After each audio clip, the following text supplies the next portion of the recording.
Welcome to Today at Keeneland as we kick off closing week here for the spring meet. 3 more days left, today, tomorrow. Wrap things up on Friday, and then we're full on into Kentucky Derby week over at Churchill Downs. But we've got some great racing to wrap up the week. We've got a stakes race on the Friday card, and then after the card on Friday, we head immediately down the hill to the pavilion for the Keeneland Horses of Racing Age sale, the April sale. Approximately about 100 horses cataloged at this stage of the game, so it should be a good and fun evening to head down there and see that activity and weave in racing straight into the sale, something that's not been done here before. That's cool. You kind of keep the momentum into the evening hours, and that sale does start approximately 6:30 p.m. And make sure you go online and check out some of the updates, because we have had a couple of horses that are entered in the sale run here and win here. So there are some really nice updates to look forward to at the sale and wrapping the spring meetup. And some supplements, too. Some interesting supplements, incling the opportunity to buy a share in Upstart, who's going to have 2 of the key horses when it comes to Oaks and Derby this year from this 3-year-old crop. It's National Gummy Bear Day. It's a good thing we didn't have a show on Monday, because I can't even tell you what that National Day was. What was it? I'm not telling you. I'll tell you after the show. Okay. But you don't eat sweets, so I'll participate in Gummy Bear Day. I don't mind gummy bears. Okay. I can do that. All right. So last Sunday, I keep track of my days.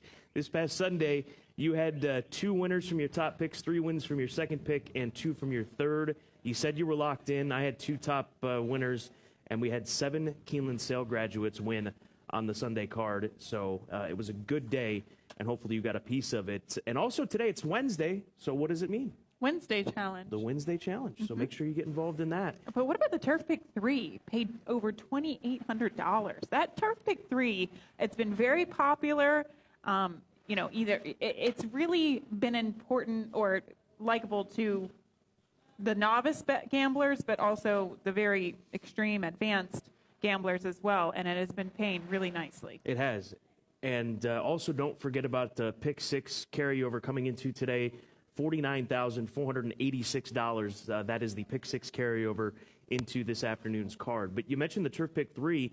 And the crazy thing about it, as we look back to Sunday, this is how it paid over $2,800 because of this one horse. Race number 5, Sunny 1, 18-1 wins, springs the upset. And then in the final 2 legs, it went favorite. But if you caught this horse, it's a $2,800 plus payoff for the $3 minimum wager. Yeah, try to hit the all button in one of those races, and then I would imagine some people kind of singled. Here's a look at Fire on Time, a Keeneland sales graduate, getting the win picture taken there for trainer Dale Romans. And then here is 7 Cents coming down the lane for trainer Brad Cox, another Keeneland sales graduate. Getting this picture taken, beautiful gray in the winner's circle at Keeneland. B. Doc, sale grad, Tyler Gaffleone with a couple of winners. And this one was 8-1, your top pick, the SoCal Invader, right? Yep, for Doug O'Neill, coming out of a tough race last time out, faced a 10-length winner, was much the best that day, 8-1. And then wrap things up with Petrichor, a very impressive winner, Juddmonte homebred. And, the word was out on this horse. Everybody said that this horse could really run. He got a great trip on the inside, but love to see that acceleration coming down the lane, and gets up just in time. Filly by Frankel from a Dan Silly first dam, so Juddmonte through and through. Petrichor, another name that I think we'll be talking plenty of moving forward in 2022 that are catapulting towards a big year and catapulting via the racing at Keeneland Racecourse because it is so competitive. All right, that was a look back at Sunday. Let's now focus on today, starting with the weather from WKYT. And as we get into your Keeneland forecast, keep in mind things are likely to change as we get into the day. We'll start to see mostly dry conditions and temperatures. Well, they're going to be on the chillier side, eventually getting into the 60s later on into the day. Of course, even the low 60s. And this nice dry pattern looks to last into the coming days. I'm WKYT meteorologist Allie Blake. All right, so good conditions, not quite as warm as we had on the weekend, but I think a lot of us will take that because it was quite warm this past weekend, but it certainly would take that over the freezing cold that we had at the beginning of the meet. As far as our full card selections, let's take a look at them. You can keep track of these via the Keeneland Race Day app. Download that right now on your tablet or smartphone. And we agree first off in race number 3. And that's it. That'll do it. That is all we agree on. And there's really not much overlap when you look at the entire card. It was a tough card. I just revisited the late pick 4 sequence, and I think in the late pick 4, late pick 5, you have to make some very difficult decisions. They're big fields, wide open fields. We'll show my ticket later. I'm curious to see what you did in the all-turf pick 3, but I did think those multi-race sequences were pretty tough today. Don't forget, we talked about the Wednesday Challenge that is offered up and sponsored by Malone's. Take advantage of that. Starts with race number 3, $10 to enter. Good way to get yourself involved if you're not familiar with gambling and handicapping the sport. And so make sure you take advantage of the Wednesday Challenge presented by Malone's. Here's a look at social media at Keeneland Racing on Twitter, for Facebook at Keeneland, same on Instagram. And they'll be sparking things up there on Instagram. They did such a great job last year during sales season. We're not fully into the meat of sales season, the heart of sales season, which will begin in September. But we have the sale coming up, and it's always a great job done by the social media team here at Keeneland. So make sure you give them a follow on Instagram. And TVG2, if you don't have TVG2 at home and you want to catch Today at Keeneland each and every race day, spring and fall, download the Watch TVG app. It's available on Roku, Amazon Fire TV, and Apple TV. You'll have both networks in HD and a host of other opportunities to take advantage of on the Watch TVG app, including getting you ready for the first Saturday in May with the chance to look back at those key prep races for those 3-year-olds. So Watch TVG app, download it right now, and you'll have Today at Keeneland each day and a number of other things that you're going to love the second that you download it and log in with your TVG account. Our featured event is race number 6, just an 8-race card, as the Wednesday cards have been. And race number 6, second-level allowance race at 1 mile and 1/16 on the turf course. Scratch the 1A, Tango, Tango, Tango. These are all also eligibles that are scratched. Shackelford's Joy, Mudakatif, and Koufax withdrawn. Floriform, the number 9 horse, 3-1 morning line favorite in this spot. I've got the number 5 horse on top, Skyro, for Brian Lynch.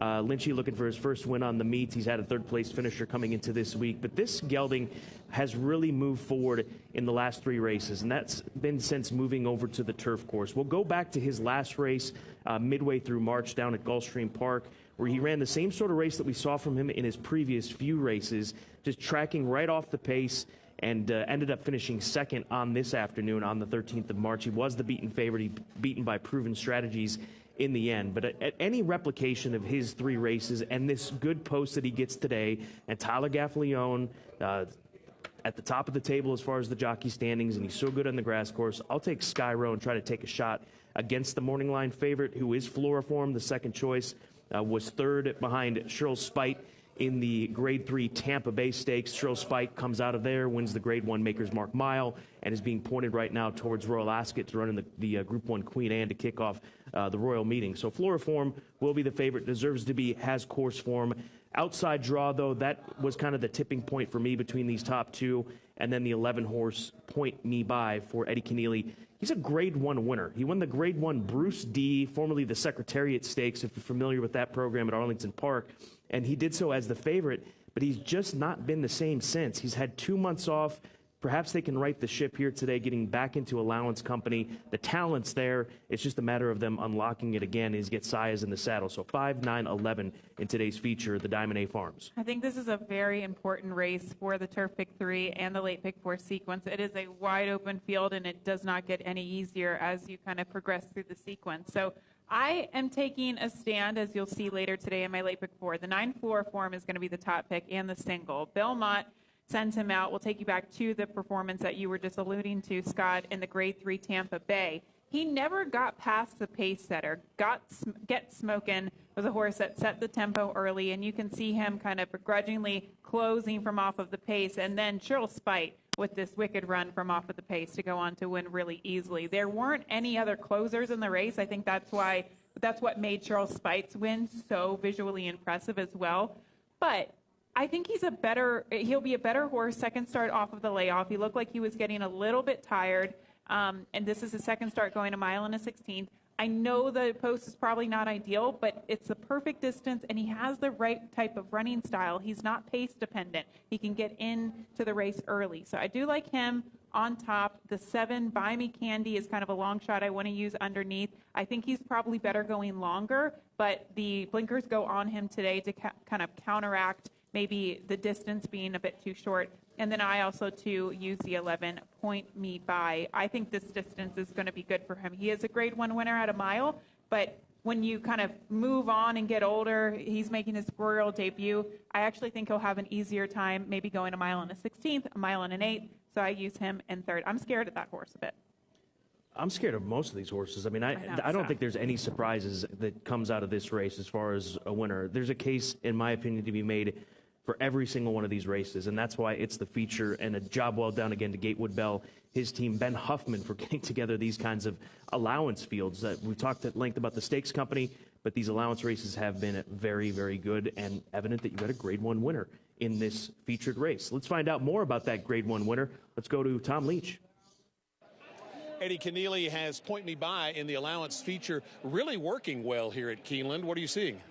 Yes, he's working well on the dirt track here, and he did all of his training here at Keeneland last year, and of course he had a very good year last year, so we're glad to have him back here at Keeneland and running on the turf course here. He's coming into it well. It's a solid allowance race like you expect, but he has maybe a little class edge. Last ran on the 22nd of February. Did he just need a little break? Well, not necessarily. He ran in a pretty deep race, a stakes race there, and we figured we'd just freshen him up and have him ready for the allowance at Keeneland. So by design, he hasn't had a run since February, but I think he's going to have a pretty busy campaign going forward. A lot of upside left for him? Absolutely. I mean, he's doing as well as he's ever done. He's a Grade 1 winner, running in a grade, in a 2 other than allowance condition. So hopefully that's enough to get him through, but he's training awful well, and we couldn't be happier with him. Good luck. Thank you. It's Eddie Keneally, his barn having a great spring meet here at Keeneland. They sure have, Tom, and that's good information. The fact that he trained here last year, maybe it's just something about Keeneland, and we've talked about this. There is something about Keeneland for these horses that they just tend to do so much better when they are here, given the environment. All right, we got to move along. Let's move on to our key races of the day. I'll go with race number 5 to start things off. This is a maiden $100,000 claiming event. You can buy one of these horses via the claim box for $100,000 if you wish to do so. Scratch the 6, American Heights, the morning line favorite at odds of 4-1. Out of the Bill Morey barn, moving from SoCal out here to Kentucky for Williamson Racing, and gets Gerardo Corrales. I've got Jamaican Bourbon on top in this event. That's the number 10 horse to the outside. Jamaican Bourbon, a not bourbon filly. She's a Keeneland graduate. They bought her for just $2,700, and they've made a bit of money over at Turfway Park. We'll go back to her last race. She has shown late interest in her races, and she actually had a better position in that most recent start and was just off of it. She was wide, which is not ideal, but off the pace with Jamaican Bourbon. Rafael Bejarano rode this filly on debut. She got blinkers in this race, and perhaps that's why she was able to be a bit more forward in this spot, but I think that they've found the right group. She ends up third. That's her third right there in the white blinkers that I was mentioning. She was under Kazushi Kimura, but Jamaican Bourbon on top with the 8 underneath Dareen for Ron Marquette. The fact that he ships this filly up here from Oaklawn Park is all I need to know, and Ron's had 3 runners so far. All of those horses have finished third, and then the number 1 horse, American Heights, West Coast Invader from Santa Anita, should perk up with the dip down in class here today. So 10-8-1, with Jamaican Bourbon leading the way for me in race 5, which starts the late pick 4. I'm going to stay in race 5 as well, but I actually go in a completely different direction. The number 9, Cocoa Puff, is going to be the top pick for me for trainer Keith DeSormo. We'll take you back to her race at Keeneland. This was going a mile and a 16th, and it was last fall. Since then, she's sprinted on the dirt. She's gone a distance of ground on the dirt. She's tried the turf. Keith just seems to be doing so many different things to try to wake her up. Today, finally, she drops back down in class. If you can say that, it is a $100,000 maiden race. But the key is the 7 furlongs. There are a couple of horses who are getting the added distance for the first time to 7/8. There are some first-time starters in here as well, Scott. And we have found, at least I have found, in these 7/8 maiden races, seasoning goes a long way. Sure. Having that foundation underneath of you. You have to be much the best if you don't. Like the Brad Cox filly, Casa de Goat. She wired the field. She's ultra talented. But we've seen other races go to horses that they might not be the best horse in the race, but they're definitely the fittest. And that was the angle that I took with her. And I'm following it up with American Heights underneath, the Bill Morey filly, who does have that seasoning as well, and then the 11 West Love, who did have a bad trip last time out. I would have considered picking her on top if she wasn't if she didn't have such an awful post. So a tough race. Yeah, Well, it bottom is. line, that's a good one. Race number 5. Once again, start of that late pick 4, pick 5 pools have been giant this meet here at Keeneland. So we thank you for that. Time for our Trip Note Pros segment. Going to dive into 2 trips. You can take advantage of Trip Note Pros by going to Keeneland.com/TripNotePros. Sign up for that and take advantage of the hard work that goes into these, the hard work and timeless work, it seems, the amount of time that it takes, rather, for these Trip Note Pros to come through with these kind of trip notes. Race 1, Kitty's Promise, the 13th here at Keeneland. So earlier in the meet, she was barely beaten to the punch on 3 separate occasions and was left always trying to recover a sneaky and unnoted trouble trip that was also against the speedy track profile. Minor trouble 3 times, not in the PPs, against the bias. So mark the 3 in race number 1. And then in race number 8, our second Trip Note Pro aspect of this segment, there it is, Spare Cash at Turfway Park at the end of March. She pulled and opened up a big advantage while carving out legit fractions, and when approached by 3 rivals at the top of the lane, gamely rebroke through the stretch, pace casualty, game best, better than looked, and gets a jockey upgrade according to Trip Note Pros. Again, this is just a very small sample size of what you'll get from Trip Note Pros. Head over to Keeneland.com/TripNotePros to see exactly what I'm talking about as they dissect trips on all of the runners each and every day, and another fantastic investment by Keeneland for your benefit in playing these races. Where it's helpful is if you're having a tough time in a race, right? We all have those days where you just can't kind of analyze one particular race. You go to the website, you see what Trip Notes Pros has for you, and then it might make the picture a little bit clearer. Clock report's been dialed in. We don't have to say that twice. And this is a look at this afternoon's Clocker report. And Georgetown Road, starting in race number 4, is the first one to take note of. This horse 7-2 out of the Brendan Walsh barn. They've had a productive meet here. Has Brendan Walsh worked 49-1, 14th best of 38. Useful local work rate stays. That's Tyler Gaffleone, trainer 19% in turf sprints. Look for a better effort. And then how about Point Me By? Grade 1 winner. He's a fairly big price, is he not, on the morning line? He is 6-1. So worked the half a mile on the 22nd just a few days ago, 5 days to be exact. Huge breeze here. Appeared very eager to do more. Pilot knows him well. Barn has been on a roll at the meet. So Eddie Keneally wasn't lying. He You wasn't. know, when the trainer talk, right? Yeah, the trainer speak. The trainer speak. He's been working well, training well. Well, Eddie Eating wasn't well. lying. They're all eating well. Drinking well, sleeping Hydrated well. coats. Things of that nature. You ready for that Derby week? No, I'm not. So that's a look at the Clocker Report, race 4, the 7, race 6, the 11. That's another bit of information or segment that there's more to it. If you head to Keeneland.com, there is more to the Clock Reports each and every day as well. All right, we're moving on to our multi-race exotic plays. You lead the way. I got the Turf Pick 3 to start things off. It starts with race number 4, Charty Party for Wesley Ward, 3-1 with Irad Ortiz, sprinting on the inside. Nicely bred filly by Dark Angel. You should be familiar with that sire, Dark Angel, the sire of Raging Bull, Grade 1 winner here at Keeneland. Hunt, who was a fantastic runner for Mr. House out on the West Coast. And so Charty Party should be ready to roll on debut. Troublemaking for Anna Mia, getting back to sprinting on turf is going to be the plus for her. Georgetown Road, part of the Clocker Report, going to use this one for Tyler Gaffleone, Brendan Walsh. Race number 6. Now, here's the feature, and now here I'm feeling like I need to add the 11, but it's a substantial more investment. But Skyro and the favorite Floriform, who I've got, but Point Me By, you've got to consider this horse based on what Eddie's saying and what the Clocker Report's saying.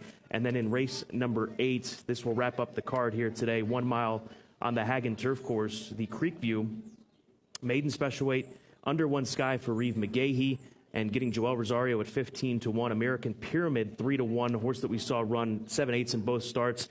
I think stretching out will be a plus. We'll see how the daughter of American Pharoah handles the turf, but there have been plenty of American Pharaohs win on turf worldwide. And then Honeycomb on the outside for G. Watts Humphrey Jr., Rusty Arnold, Brian Hernandez, 6-1. So $54 investment on the Turf Pick 3. A reminder, the Turf Pick 3 on Sunday paid $2,875.50. You want to play the Turf Pick 3. Yes, very fruitful investment. Late pick 4 time, race 5, it does kick off. I'm using the 1, 2, 9, and the 11. Again, American Heights has the seasoning. The 9, Cocoa Puff, is my top pick. But the 2 is a first-time starter for Brad Cox. No silver spoons here. A filly by Connect. I wanted to use her. And then the 11, West Love. Hate the post, but she did have a treble trip last time out. Race 6, Scott, it's all or nothing. In this race, I thought you could either single or use 6, 7 horses, and I'm sorry, but I can't afford that. So I am hoping that 4 form can deliver second off the layoff coming out of a race going against eventual Grade 1 winner in Cheryl Spite. As we get to the 7th race, that gives me the ability to hit the all button. It's a $50,000 claiming race. It's a 5-horse field. I thought anything could happen. That's a very dangerous race. And then we get to the final leg of the sequence, 1, 4, 5, and 10. The 1, 5, 10 are my top 3 selections, and I did have a tough time going between the 4 Spare Cash, who's trained by Brad Cox, and the number 9 Saffron Moon for Chad Brown, who's making her turf debut. I ultimately landed on the 4 because I just think Chad's filly just coming out of slow races, but she could burn me in the last. It's a very tough sequence. $40 investment, late pick 4, starting with race number 5 here on this gorgeous Wednesday afternoon at Keeneland Racecourse. All right, we're going to move into our best angle segments of the day. I'm going to go to race number 7, this part of that late pick 4, started the late daily double as well. And I've got the number 2 horse, Expensive Cut, on top. This is a Caraconsi gelding, gets the apprentice rider Alice Beckman back aboard. Horse ran 4th in a $50,000 claiming event. And I think that this effort is going to go a long way against this group. I think that this is an easier spot. I know it's the same level, 50,000, and I think that we're going to get a better price than what the morning line suggests. The horse put together a strong speed figure from what I've got in front of me, and we'll go back to it. So this is a return second start of the meet at Keeneland. And you're going to see a lot of this week at Keeneland as horses that have run well enough to justify another go at it are coming back. And I like when trainers feel that they can bring horses back on fairly quick order, and in this instance, we're just about 2 weeks removed from this performance. So I think more than anything, easier spot. The horse that wins this race had won 3 of the last 4, did win 3 of the last 4 in his career, and that being the 3rd of those 4. So Expensive Cut for me on top, 10 across the board, making it a $30 ticket, 10 to win, 10 to place, 10 to show, and let's hope that the price drifts from the morning line. Expensive Cut, my best angle today in race 7. Okay, it's good that you have a strong opinion in that race because I do not. I hit the all button and the late pick 4. But I will take you to the last race, the final leg of the turf pick 3, the final leg of the pick 4, pick 5. Race 8, a mile on the turf, maiden special weight, and I'm going to hone in on one horse who is 15 to 1 on the morning line, Under One Sky. This is going to be my top selection. I don't know if she'll be 15 to 1. She might be in the 8 to 1 range. She'll still be a decent price, but she has sturdied up form. I want to show you her first career race. This was at Kentucky Downs.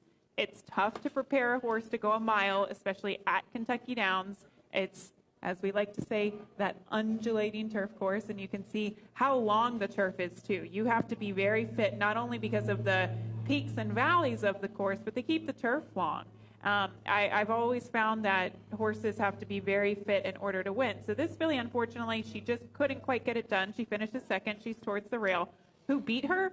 California Angel. She came back to win the Grade 2 Jessamine and compete in the Breeders' Cup. And I don't know if you recall, I do because I was fortunate enough to be there that afternoon. There were 2 Godolphin fillies in that race. One scratched, one acted up at the gate. Mm-hmm. They let her run anyways, and that whole race kind of just devolved, if you will. And I'm not saying not taking anything away from California Angel, but it was one of those kind of crazy, a lot of things thrown at these fillies, delay at the gate on a warm afternoon. So, yeah, that was a strong effort, and hopefully she can get back on track. Well, and then her next race, it was a brutal trip, and then after that, she was on the dirt. She's a turf filly. So getting back on track, coming back off the layoff, I do like her, but I'm going to play an exacta box with the 1, 5, and 10. Those are my top 3 selections in the last. All right, those are our best angles of the day. Let's go to Tom Leach for his long shot pick of this Wednesday.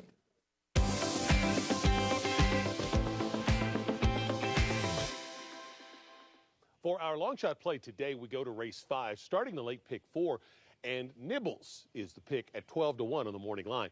His horse was claimed for $50,000 off a race in which he took a lot of betting action. Didn't run great, but now it's a confident move up by a trainer who has success with the claiming game and also has had a good spring meet with limited runners here at Keeneland. So let's try Jeff Hiles' trained Nibbles to upset him in race 5. Gotta love the name, Nibbles. Side bet of the day, correct me if I'm wrong. Have I not sealed the deal here? Oh, what is... All right. Surprise! Is this like Mortal Kombat? What is this? Where did we get this animation? Lightning round 2 times. See, I told you guys I didn't tell him. Did you come up with this idea? So when you left early, we Okay. had a meeting after the races the other day. A You left sidebar. early. This is what happens when you leave. A broadcast sidebar. I had Meeting folks early. coming over. I was trying to be Whatever. polite. We came up with a little side hustle here, a little idea. Okay. It's a lightning round. So you get 2 there's points? Yes. So we're not dead yet. Okay. You're not dead yet. I'm not dead yet. We still have an opportunity to come back. So, what's it going to be? It's Wednesday. It's got to be Wednesday challenge. Okay, but you can decide if you want to use your top pick, but can I at least do my paddock plays? That's fine. Is that fair? That works for me. Let's do You that. can do either or. I'm going... And I can do either or. We just Okay. have to let Isaac know our pick. And We're then we'll complicating this thing participate. even further for Isaac, who keeps track of everything. He keeps track of national whatever day it is, as it's National Gummy Bear Day. So I'm holding on with my fingernails. if I win today, that's it. I mean, this It isn't is. going to be like 3 times lightning round or hurricane round or whatever you want to come up with, right? Am I going to have to stick around tonight and have a sidebar? Hurricane round, tornado round. We'll come up with a What whole is bunch it? of different rounds. Just, we love weather animations. Maybe an all or nothing. Yeah, all in, sure. It'll come down to the last day. Gabby will come up with that, and whoever wins, wins that day. Hashtag Team Scott, hashtag Team Gabby, if you believe in the comeback story that is Gabby Gaudet. Good show. We got This it. can be a good. This We can be a got good it. race card. We got a great 3 days ahead of us here at Keeneland Racecourse. Make sure you get involved and stay current with that Keeneland Race Day app. For Gabby, I'm Scott. Enjoy today at Keeneland.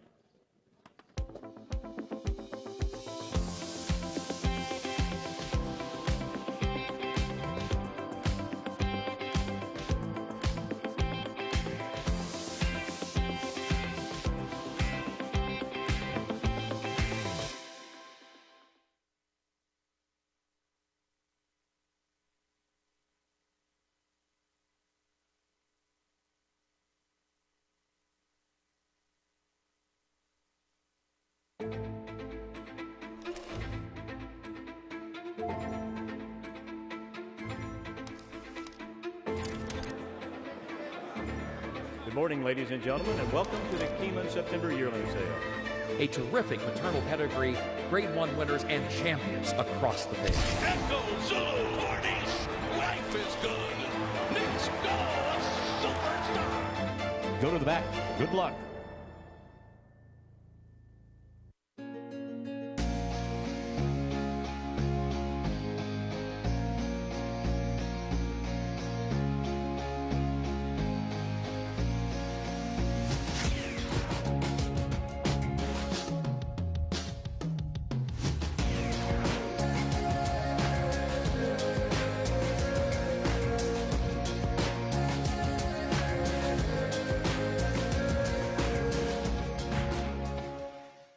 When it comes to electrified vehicles, nobody has more models than Toyota.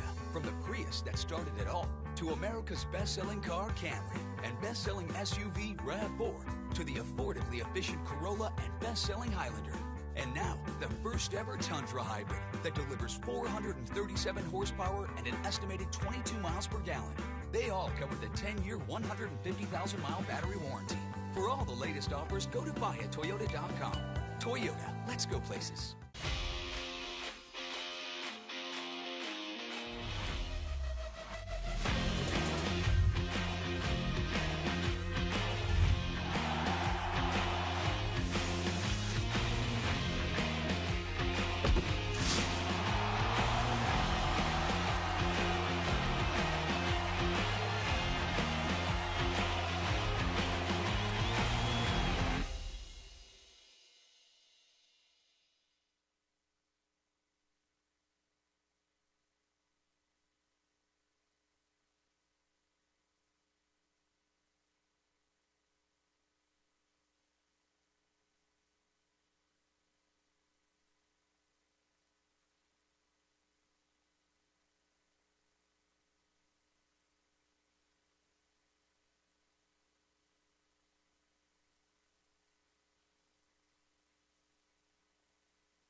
Keeneland welcomes Farron Rogers to the Keeneland paddock. Farron is a Lexington-based performer and voice teacher, most recently seen on the stages of Distilled Theater Company and University of Kentucky Opera Theater. Today, Farron will first present our state song, My Old Kentucky Home.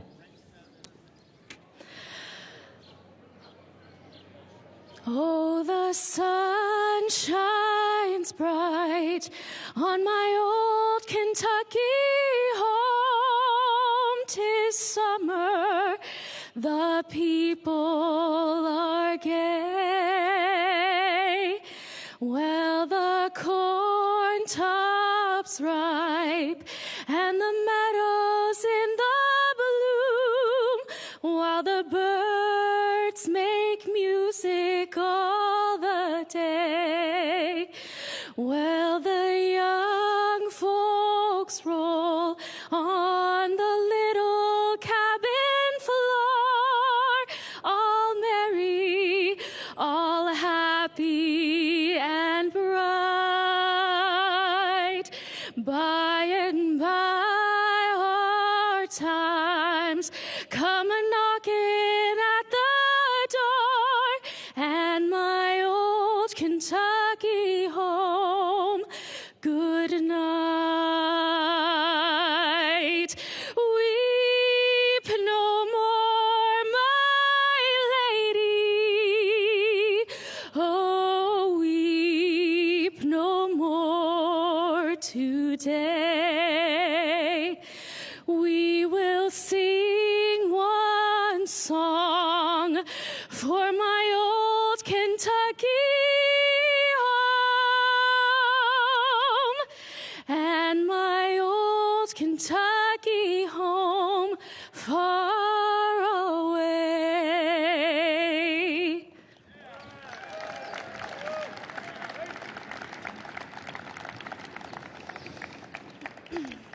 Please rise for our national anthem. Oh, say, can you see by the dawn's early light what so proudly we hailed at the twilight's last gleaming, whose broad stripes and bright stars through the perilous fight o'er the ramparts we watched were so gallantly streaming, and the rockets red glare, the bombs bursting in air, gave proof through the night that our flag was still there. Oh, say does that star-spangled banner yet wave o'er the land of the free and the home of the brave?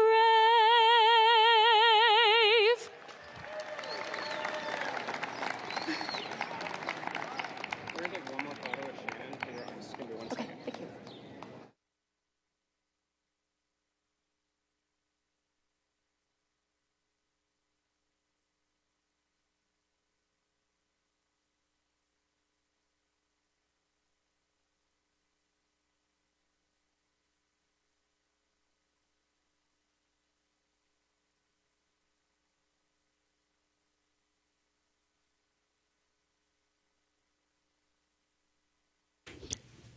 Keeneland is proud to recognize Jeff Severs from the beverage department as the employee of the day.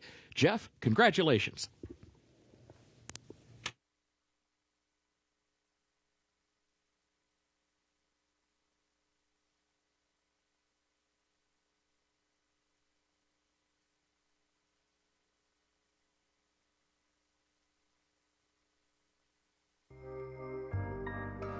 In the event of an emergency, Keeneland is dedicated to ensuring the safety of our patrons. This video illustrates the proper evacuation protocol from all locations in the Keeneland Grandstand facility. Depending on the nature of the emergency, directions may be altered. Please remain calm and follow the direction of guest services and security personnel. Patrons should never use elevators during an evacuation.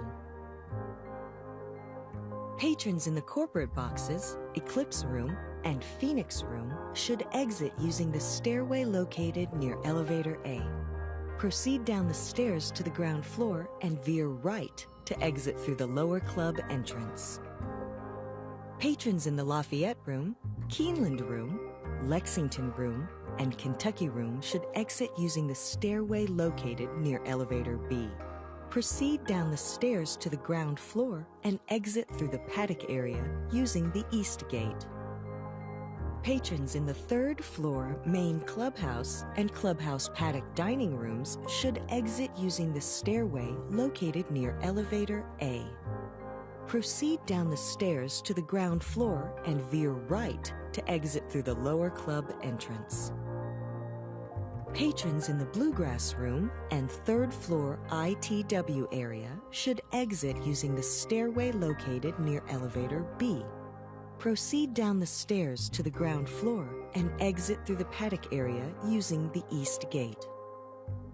Patrons in the Finish Line Room and Green Room should exit using the stairway leading to the North Terrace. Proceed down the stairs to the second level and through the doors outside. Proceed down the stairs to the ground level and exit through the North Gate. Patrons in the outside reserved grandstand seats and boxes should proceed down the nearest stairway to the ground level. Proceed under the grandstand towards the paddock area and exit via the nearest point of exit, the South Gate or the East Gate. Patrons in the second floor main clubhouse dining room and Life Members Room should exit using the stairway on the south side of the administrative offices. Proceed down the stairs to the ground floor and exit through the South Gate.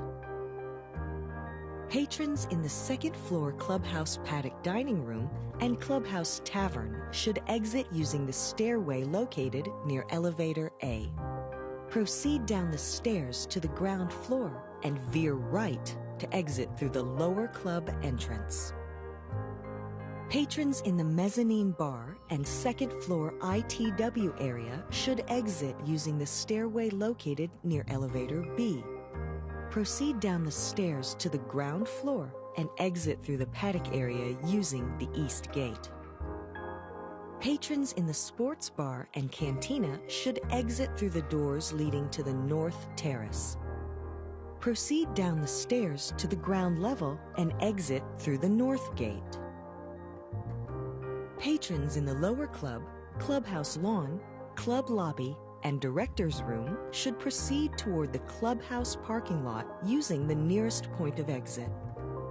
Patrons in the gift shop should proceed toward the South Gate using the nearest point of exit.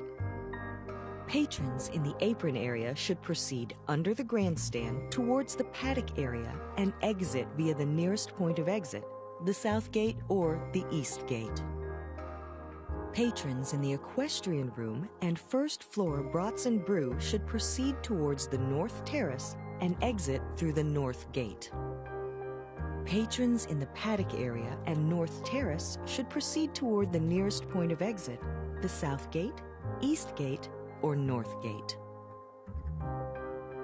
After evacuating the facility, please remain calm and follow the direction of guest services and security personnel in the safest route to return to your vehicle. Thank you for your attention and cooperation.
Good afternoon. Welcome to Keeneland Racecourse, where the main track is listed fast. The turf is listed good, the rail at 10 feet for the turf course today.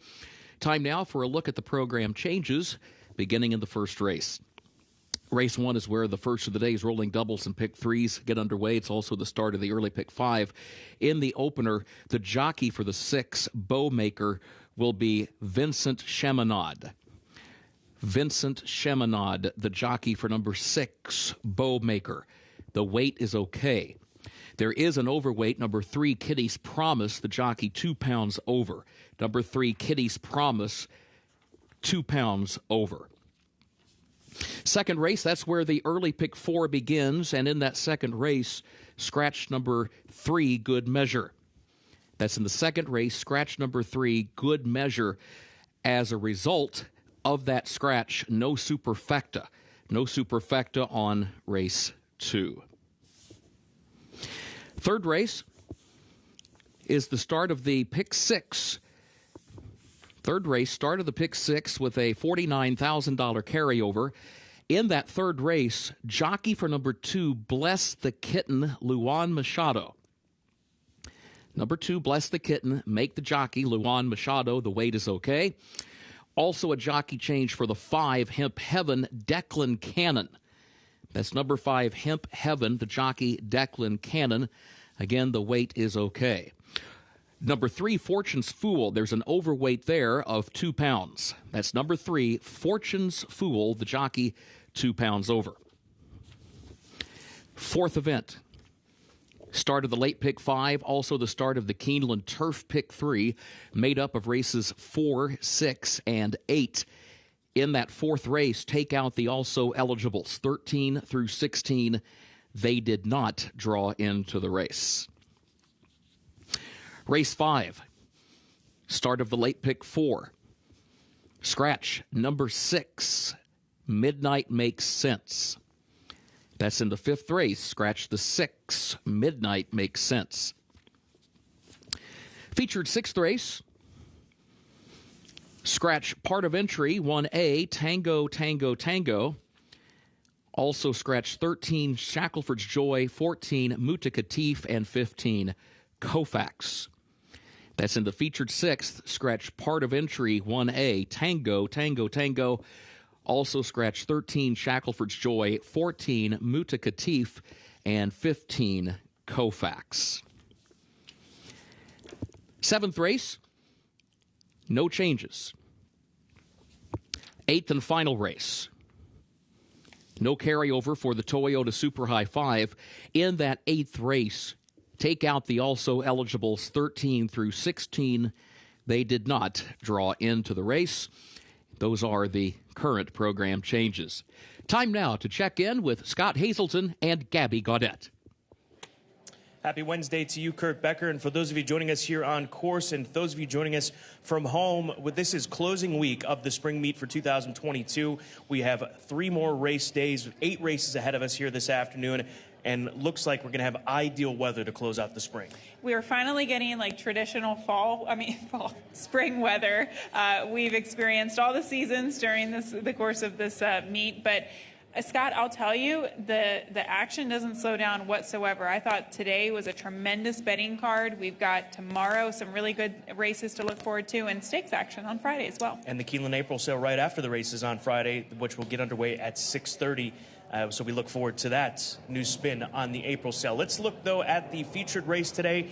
It's part of the late pick 4, late pick 5, pick 6. We'll talk about that in a moment. Also part of the $3 Turf Pick 3. That $3 Turf Pick 3 on Sunday, our most recent race day, paid over $2,800. And I think that there's potential to see it be in the $1,000 plus payoff because of the depths of these turf races, especially with the featured race. Exactly. When you see a 3-1 morning line favorite, you know that the field is very, very strong and very competitive. Floorform most recently went against Graded Stakes Company. He faced the likes of Cheryl Spite, who would go on to win the Grade 1 Maker's Mark Mile right here. But there are so many ways to go. Point Me By, a runner for Eddie Keneally. He said that the horse has been running really well. He's a clock report horse later today. So those are just 2 out of many horses in there that could win. That's featured race number 6, post time for the feature, 3:40 p.m. Pick 6 gets underway, race number 3. And there's a pick six carryover from Sunday, just shy of $50,000 already in the pool, $49,486. So pick six players definitely consider this afternoon's pick six, and with the depth of the fields as well, I think it's going to provide for a big pool and a pretty solid payoff here this afternoon. And also, with it being Wednesday, we've got the Wednesday Challenge. It's a handicapping contest presented by Malone's. You can enter for $10 at Wagering Central. That's located on the first floor of the grandstand. And all you have to do is place a $2 mythical win place wager on races 3 through 8. No actual money is required, but it's a good way to get your feet wet when it comes to, or dip your toe in, the Wednesday Challenge into handicapping and handicapping contests. Race number 1 here on this beautiful Wednesday is less than 14 minutes to post.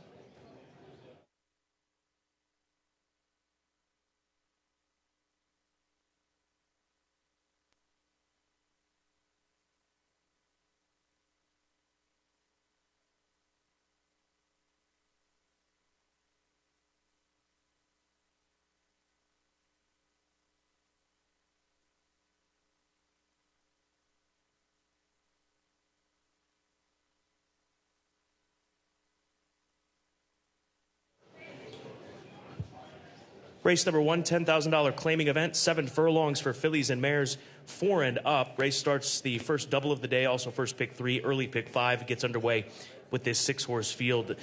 Biggest price, 8-1 on Especially You, comes into this race off of a win. So competitive field top to bottom. I've got Princess Renee, the number 5 horse, as my top selection, coming off of about a 2-month freshening from a run against tougher company, in my opinion, down at Fairgrounds on the 6th of March. Winner 2 starts back at the Fairgrounds for $5,000. I think this horse will set things up in front of her. Things will get set up in front of her, and we'll see if she's able to close into the pace. I like her at this distance. I did pick against her a little bit, but I do respect her chances at this distance because, Scott, it seems like, I know she won at 6 furlongs, but it seems like 6 furlongs might be a little bit too short for her, and she's not very good going 2 turns. So as she returns to the races going 7 furlongs, and she should have a nice pace flow in front of her.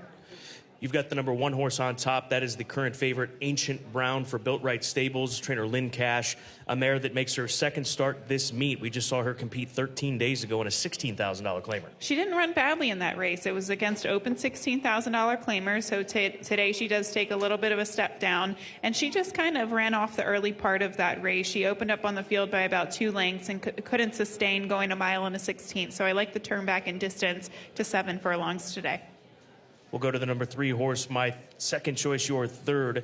That is Kitty's Promise, a mare by Holiday Promise, a Keeneland graduate that's made over $55,000. Not bad for a filly that was purchased as a yearling for a mere $1,000. She won 2 starts ago at Turfway. She's got speed, should be competitive, also moving down in class at a starter 10 company, in for the 10 today. That race was very tough last time out, so this is a much more manageable group for her to go against.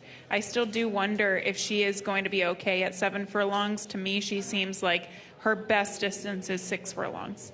And Especially You should be part of the pace. That's why I have the 5 on top. I think it sets up for her. But Especially You, she's been speedy. She comes down from Mahoning Valley. We've seen plenty of these Mahoning Valley, Ohio invaders be able to compete at levels like this at Keeneland this spring, and she's not having a bad year. She's run 3 times, a win and a 3rd-place finish. Yeah, you picked up on that trend a couple of weeks ago, Scott, that the Mahoning Valley horses, a lot of the time I don't really, I think that it is a step up in class going against these claiming race and going in these claiming races at Keeneland, but it's actually been a very successful angle. So she comes out of a win last time out at Mahoning Valley. Race number 1, less than 15 minutes to post. Good luck.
The horses are entering the track for Keeneland's first race. Fillies and mares age 4 and up, a $10,000 claiming price, 7 furlongs over the fast main track.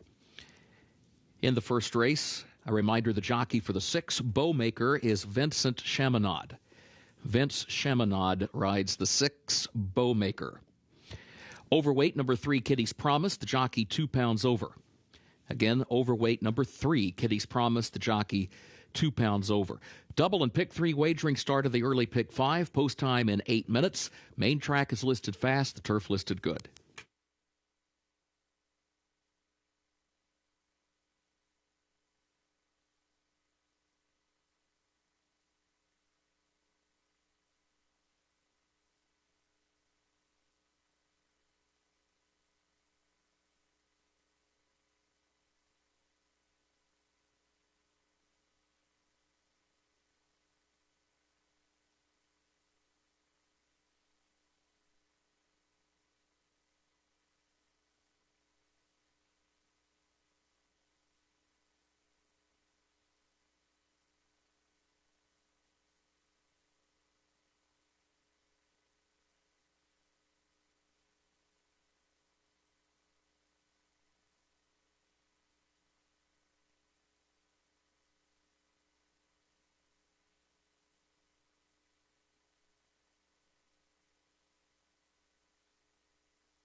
Here's a look at the number 3 horse, just wrapping up the post parade. That is Kitty's Promise, a mare by Holiday Promise, who comes into Keeneland for the 5th time in her career. Part of the focus this morning on Today at Keeneland through Trip Note Pros. Make sure you take advantage of those at Keeneland.com/TripNotePros. And I'll quote the trip note on the number 3 horse, Kitty's Promise. She was barely beaten to the punch on 3 separate occasions and always left trying to recover. A sneaky and unnoted troubled trip that was also against a speedy track profile. So we'll see if she can pick it up here today off of that trip here at Keeneland Racecourse. And also the drop down in class shouldn't hurt her either. And she looks well. It's a pretty solid looking group of fillies running for $10,000 here today as a whole. Smoking Hot Babe, one of them as well. We'll go to the number 4 horse, 7-2 right now. She's going to add blinkers today and get back onto dirt for the first time since running for $20,000. So this will be one of the easier races that she's been part of as of late as far as her dirt racing career is concerned. Just a 3-time winner from 35 starts. But Reina Gonzalez, the conditioner of this Coach Bob mare, has her looking nice out there at odds of 7-2. Good luck in the opener. Once again, this first race starts the 50-cent minimum early pick 5 for this Wednesday here at Keeneland.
Horses have reached the starting gate for Keeneland's first race, start of the early pick 5.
They are at the post.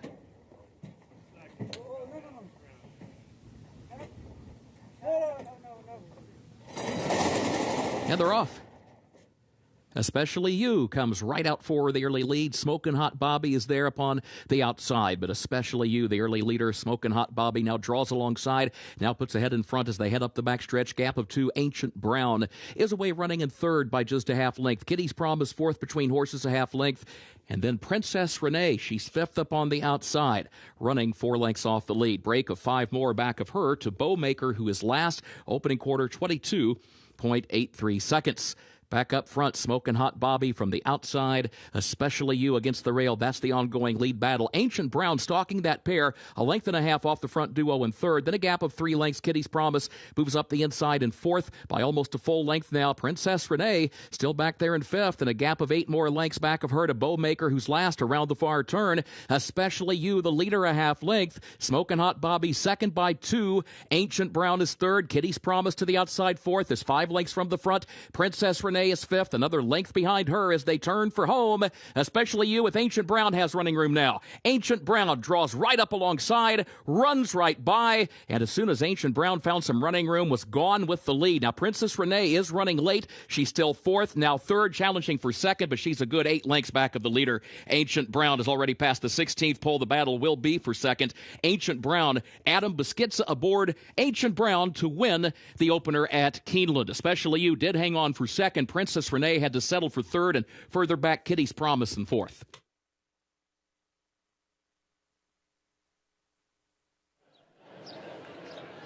Ancient Brown able to kick on, was involved in a battle, but wins that battle, and nobody able to come on enough to defeat the favorite, who went off at odds of 2-1. Actually, second choice. The 3 got some late action, Kitty's Promise. But out of the Lynn Cash barn, the daughter of Big Brown, in her second run this spring meeting at Keeneland, pulls off the victory. A win and a third so far this meet Well done to Lynn Cash and his daughter of Big Brown taking the opener.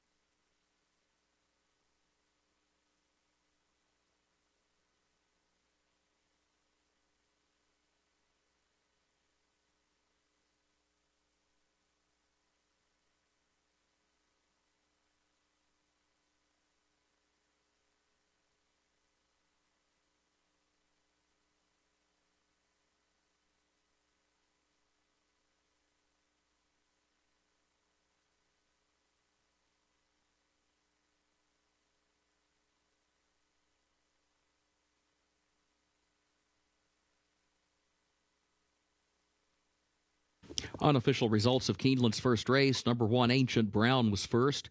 Number 2, Especially You, was second. Number 5, Princess Renee, third. Number 3, Kitty's Promise, fourth. 1, 2, 5, 3, unofficial.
Results of Keeneland's first race official.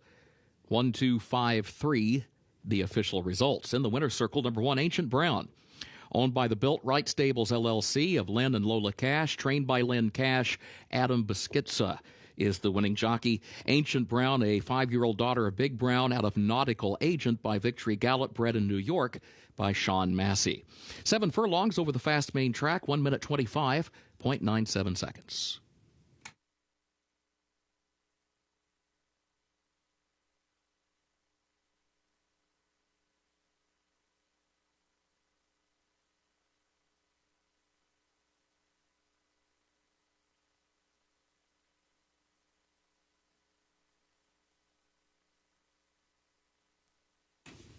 Keeneland's second race upcoming. The turf is listed good. The rail at 10 feet today. In this second race, scratch number 3, Good Measure. Again, scratch number 3, Good Measure. As a result of that scratch, no superfecta on today's second race. Race 2 will feature double and pick 3 and also the early pick 4 on the wagering menu. So looking ahead to the third event, a reminder, a couple of jockey changes in that third race. The jockey for the 2, Bless the Kitten, Luan Machado. That's the third race. Jockey for the 2, Bless the Kitten, Luan Machado. Jockey for number 5, Hemp Heaven, will be Declan Cannon. Number 5, Hemp Heaven, Declan Cannon, the jockey. Overweight, number 3, Fortune's Fool, the jockey, 2 pounds over. That's number 3, Fortune's Fool, the jockey, 2 pounds over. Fourth race, take out the also eligibles, 13 through 16. They did not draw into the race. That's the fourth race, take out the also eligibles, 13 through 16. They did not draw into the race. Race 5, scratch the 6, Midnight Makes Sense. That is race 5, scratch number 6, Midnight Makes Sense. Fast track, turf listed good.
Race number 2 onto the turf course. This group will go first level allowance condition, $110,000 purse for these fillies and mares 4 and up to compete for. 1.5 miles will be the distance. This race does begin the first pick 4 opportunity of the day, early pick 4 time here at Keeneland Racecourse. 2 horses getting the attention, not surprisingly. I go to the second, as far as the win pool is concerned, second choice. My top selection, Bella Conchita for Dixiana Farms, a daughter of Kitten's Joy that they purchased back at the Keeneland September sale 2019. Comes off of her maiden breaking score. She's plenty seasoned, Gabby. There's no question about it. It took her double-digit attempts to break through and pick up that first victory in her career, and we'll see if she's able to spring in what my opinion would be a very mild upset over Federalist Papers, who hasn't been seen in a couple of months.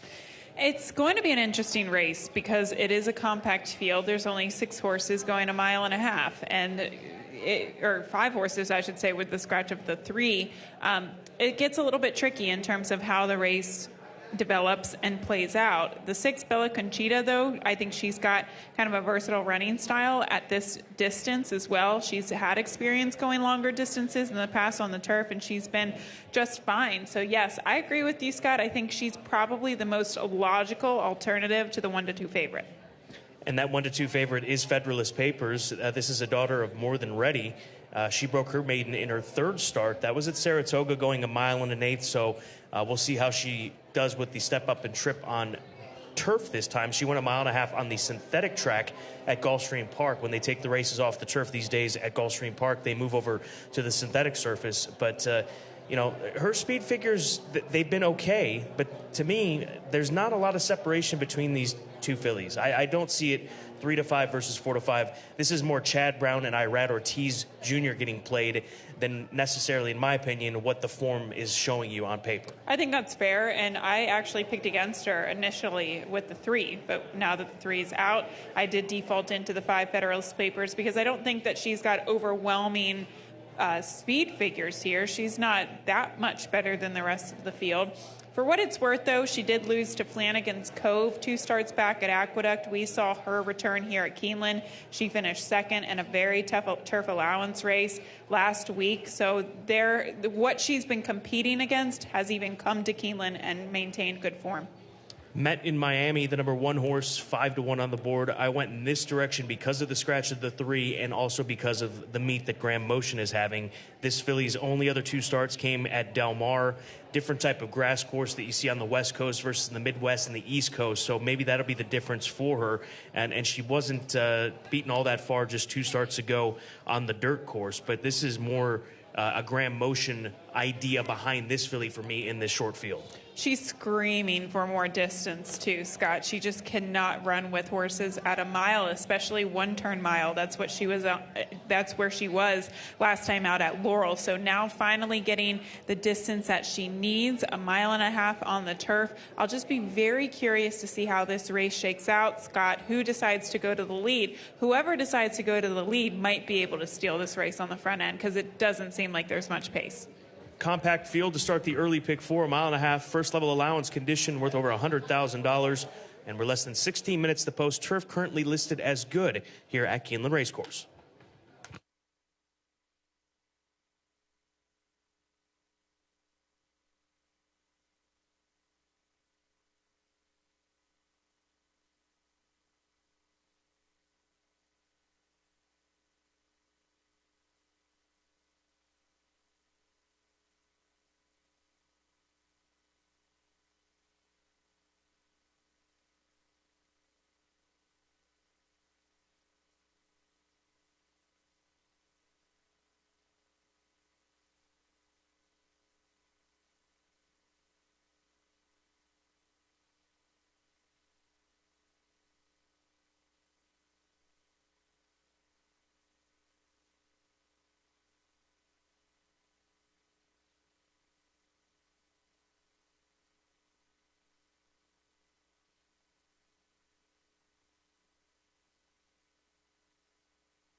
Horses are entering the track for Keeneland's second race, the Rose Glade, and allowance for fillies and mares age 4 and up, 1.5 miles on the turf, which is listed good. The rail at 10 feet today. Scratch number 3, good measure. Again, scratch 3, good measure. As a result of that scratch, no superfecta on race 2.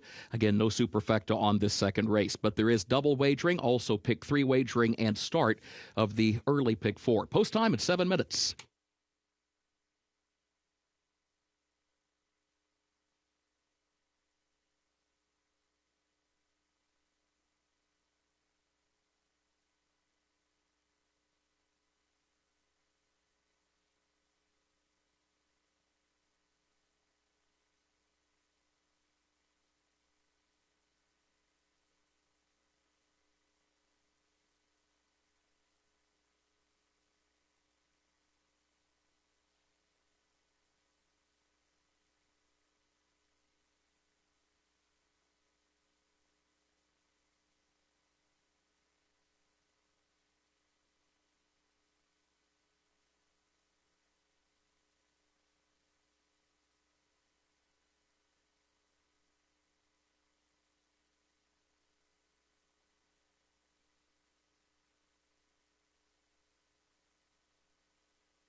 Taking a closer look at the field. And the 5 Federalist Papers is the heavy favorite here. This 4-year-old filly by More Than Ready. She's coming back to the turf after being rained off that event last time out at Gulfstream Park, and I thought she ran okay. The one thing that I've noticed about her, though, is just kind of how she's getting on over top of the surface here. Just has a lot of class about her. She looks very fit coming into today's race too, even coming in off of a couple months freshening. So nothing negative to say about the 4 to 5 favorite. I really do think she's the one to beat. But if you're looking for a filly to maybe play underneath, the number 2 Noble Enterprise, well, she is 12 to 1, and rightly so. If you look at her form, she's been facing $15,000 claimers at Turfway Park over the course of the winter. But she does step up in class against this allowance group, and she also stretches out to 1.5 miles. I just thought she was a really big, strong-looking mare here that looks like she could absolutely run all day. So the class, again, she does need to step it up a little bit, but I do think that she should handle the turf and the distance of ground. Scott, did you have anything you wanted to add? You just spoke to Cherie DeVoe, the trainer of Dixiana Farms. Bella Conchita, the daughter of Kit and Joy, said that they've always had in mind these longer distance races, so she doesn't feel that it'll be an issue whatsoever. So we'll see if she's able to handle this group here today. She's the clear second choice at odds of 5 to 2, a September sales graduate from 2019, purchased by Mr. Shively's Dixiana Farms for $35,000. Good luck to all involved. Early pick 4 pulled just shy of $70,000, and we're less than 5 minutes away from post time.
Horses have reached the starting gate for Keeneland's second race, the Rose Glade, start of the early pick 4.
They are at the post.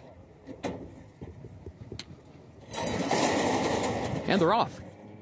There goes Three Tipsy Chicks. Three Tipsy Chicks right out for the early lead. Here comes Bella Conchita up from the outside. Federalist Papers now moves up toward the center of the course as well. Met in Miami back toward the inside is right behind the early leader, Three Tipsy Chicks, who's got to the front now by a length and slides over next to the rail. Bella Conchita moves up in second, 3/4 of a length. Met in Miami, third against the rail, 3/4 of a length. Federalist Papers fourth up on the outside, and Noble Enterprise last of the 5 as they come to the top of the stretch for the first time. Three Tipsy Chicks is the leader. Three Tipsy Chicks with Bella Conchita. They're on the outside. The two grays at the front of the field, separated by just a neck. Met in Miami, third back toward the inside, just over one circuit to go here. And then Federalist Papers, who's fourth under a snug hold toward the outside, and Noble Enterprise is at the back. The opening quarter went in 26.31 seconds, the first half mile in 53.14. Here's Bella Conchita to take a narrow lead. Bella Conchita, Brian Hernandez Jr. from the outside, up to take the lead by just a half length. Three Tipsy Chicks, though, is going to save the ground back into the turn, continues to hug that rail, moves back up, regains the advantage by almost a full length. Bella Conchita stalks the pace now again second on the outside, 3/4 of a length. Met in Miami, third back toward the inside, 3/4 of a length. Federalist Papers goes fourth up on the outside, and Noble Enterprise last of the 5 and still 5 lengths off the leader as they make that journey up the back stretch. Three Tipsy Chicks is the leader. 6 furlongs, 119.16. Midpoint of the backstretch. Three Tipsy Chicks leads at 3/4 of a length. Bella Conchita, second on the outside. Met in Miami is still back toward the rail. In third, a length and a half off the lead. Flanked there by Federalist Papers, who's fourth up on the outside, onto the final turn. And Noble Enterprise last, still 5 lengths off the lead. Three Tipsy Chicks, the leader, midway on the far turn, still 3/4 of a length the margin. Bella Conchita, second on the outside. Met Met in Miami still against the rail and still there in third, just over a quarter mile to go. Noble Enterprise looks for running room between horses. Federalist Papers is at the back and still 4 from the front as they turn for home. Now Federalist Papers tries to come forward, chasing after 3 Tipsy Chicks, and then Met in Miami, followed by Noble Enterprise against the rail, who needs room. And now Federalist Papers strikes the lead in the final 16th. Federalist Papers, Irad Ortiz Jr. to the front in the final 16th of a mile, and Federalist Papers wins it. And it was Noble Enterprise across the line in second. Met in Miami was third. Federalist Papers for Klarovich Stables, Chad Brown, Irad Ortiz Jr. This is how Chad wins races on the turf. His horses have this tremendous turn of foot, and that's exactly what we see here from this daughter of More Than Ready. And there was some bumping going on, I think, at one point in time between the one and the outside runner. The stewards might take a look at this. I don't believe it involves the winner, but in the end, an easy winner at that. And a nice price to round out the exacta at 12-1. But we have a 4-5 favorite on top here, unofficially, for race 2.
Unofficial results of Keeneland's second race. Number 5, Federalist Papers, was first. Number 2, Noble Enterprise, second. Number 1, Met in Miami, third. Number 4, 3 Tipsy Chicks, fourth. 5-2-1-4, unofficial.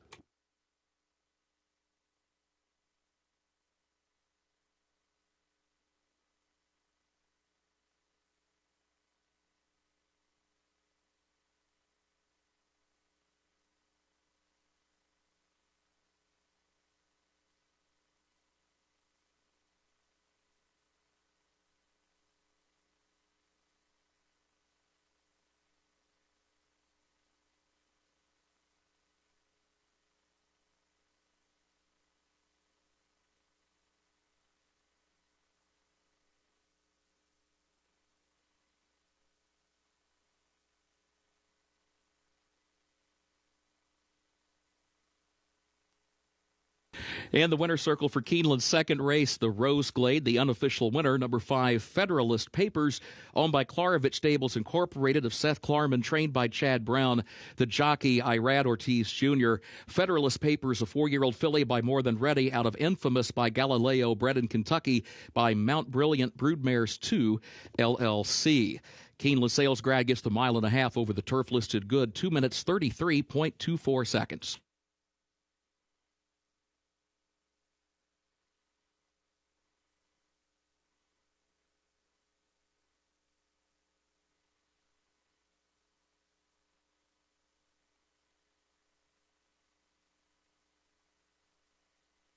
In the winner's circle, the Rose Glade Trophy presentation to the connections of number 5, Federalist Papers.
Results are official for Keeneland's second race.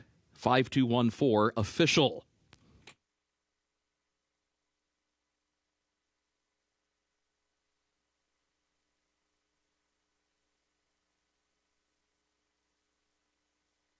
Keeneland's third race upcoming. Back to the main track we go. The main track listed fast. This race will finish in the short stretch at the first wire. Double and pick 3 wagering started the pick 6 with a carryover of $49,486. In this third race, the jockey for the 2, Bless the Kitten, Luan Machado. Number 2, Bless the Kitten, Luan Machado, the jockey. And a jockey change on the 5, Hemp Heaven, Declan Cannon, the jockey. That's number 5, Hemp Heaven, the jockey, Declan Cannon.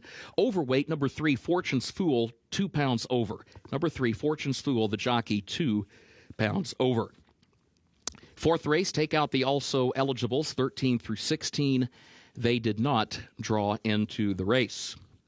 Looking ahead to race 5. In the 5th race, scratch the 6, Midnight Makes Sense. That's the 5th race, scratch the 6, Midnight Makes Sense. 6th race. Scratch part of entry 1A, Tango, Tango, Tango. Also scratch 13, Shackelford's Joy, 14, Muta Katif, and 15, Koufax. That's in the featured 6th race. Scratch part of entry 1A, Tango, Tango, Tango. Also scratch 13, Shackelford's Joy, 14, Muta Katif, and 15, Koufax. No changes in race 7. Looking ahead to the 8th and final race, take out the also eligibles 13 through 16. They did not draw into the race. Main track is listed fast, turf listed good.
Race number 3 starts the pick 6 today. Don't forget about the carryover from the previous race card, which was Sunday, of over $49,000. So if you're looking to play the pick 6, you've got less than 15 minutes to put your ticket together. We've both got the number 3 horse on top in this starter allowance race. That is Fortune's Fool for Southfield Management and Team Gaudette.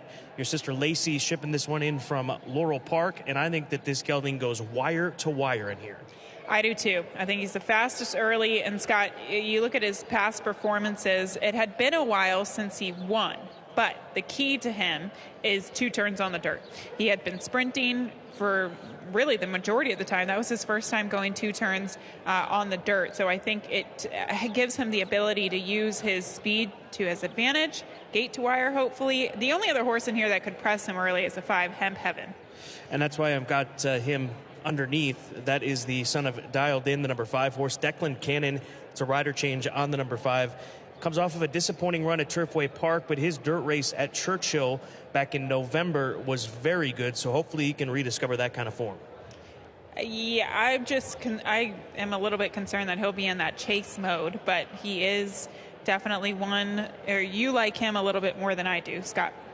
You've got the one underneath, My Bareilly, the son of Mizzen Mass, 8-year-old gelding who is getting set for his 52nd career start. His last out was his 7th career victory. He's a horse that's been very good over the course of a long career. Pretty amazing. He's made over $384,000 in his career. The old 8-year-old 7-time winner. And I simply think he's been facing maybe even tougher company. I know that race 2 starts back was tougher company, and he did win against starter $25,000 company last time out. So I do think that the class at least is there. It's just a question of whether or not he gets the right setup.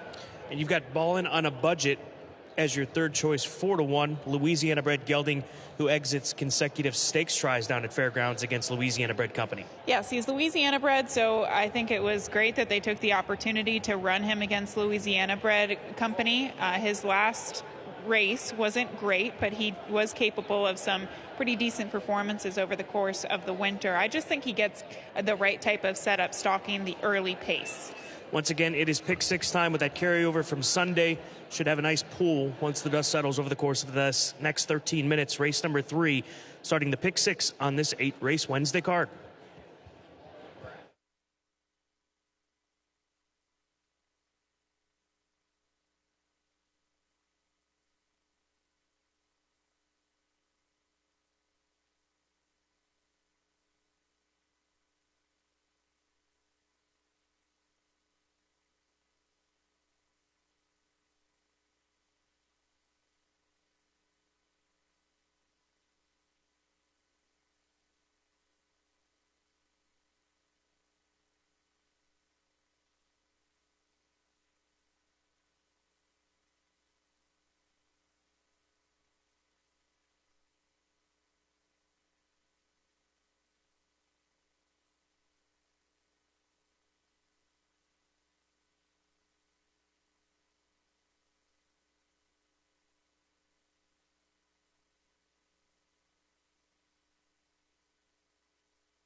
Horses are entering the track for Keeneland's third race, double and pick 3 wagering. Start of the pick 6 with that $49,000 carryover.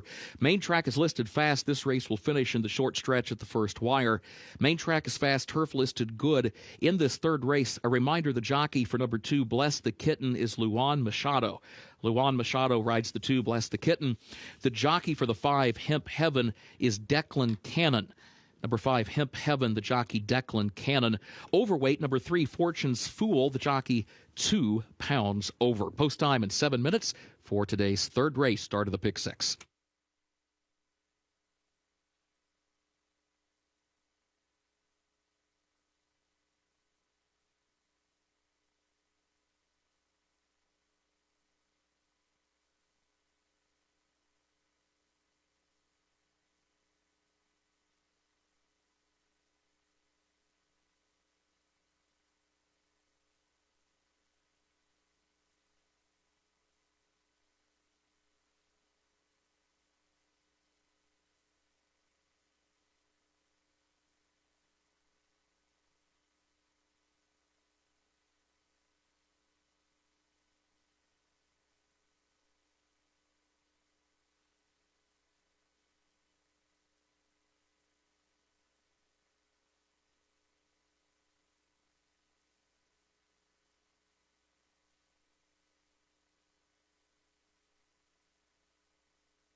Come front side to take a look at the number 4 horse, the Louisiana bred, Ballin' on a Budget for Spartan Team Investments.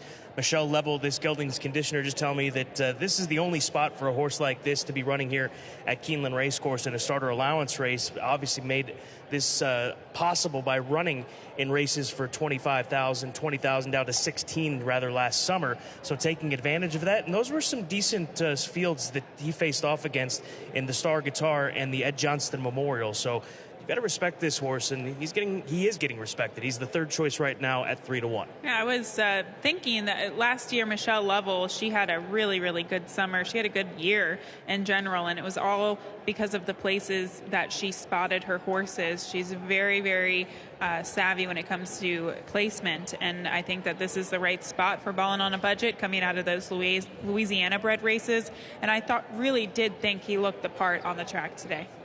He's warming up right alongside the 5. There's a look at the 1, who's now gone to the current favorite, the old veteran, Mr. Bareilly, the mizzen-masked 8-year-old gelding. He's already run 3 times this season, picking up a second and a victory. He just knows what his job is. He shows up, it seems like, every single time. He really does. 7-time winner and a winner last time out. He is a horse that does like a sloppy track, though, Scott. That was my only concern. He's 0 for 4 on a fast main track, and his last win, his last time out, came on a good sealed track. Good luck in the pick 6. This begins the pick 6 on this Wednesday afternoon. The pool just over $112,000.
Horses have reached the starting gate for Keeneland's third race, start of the Pick Six.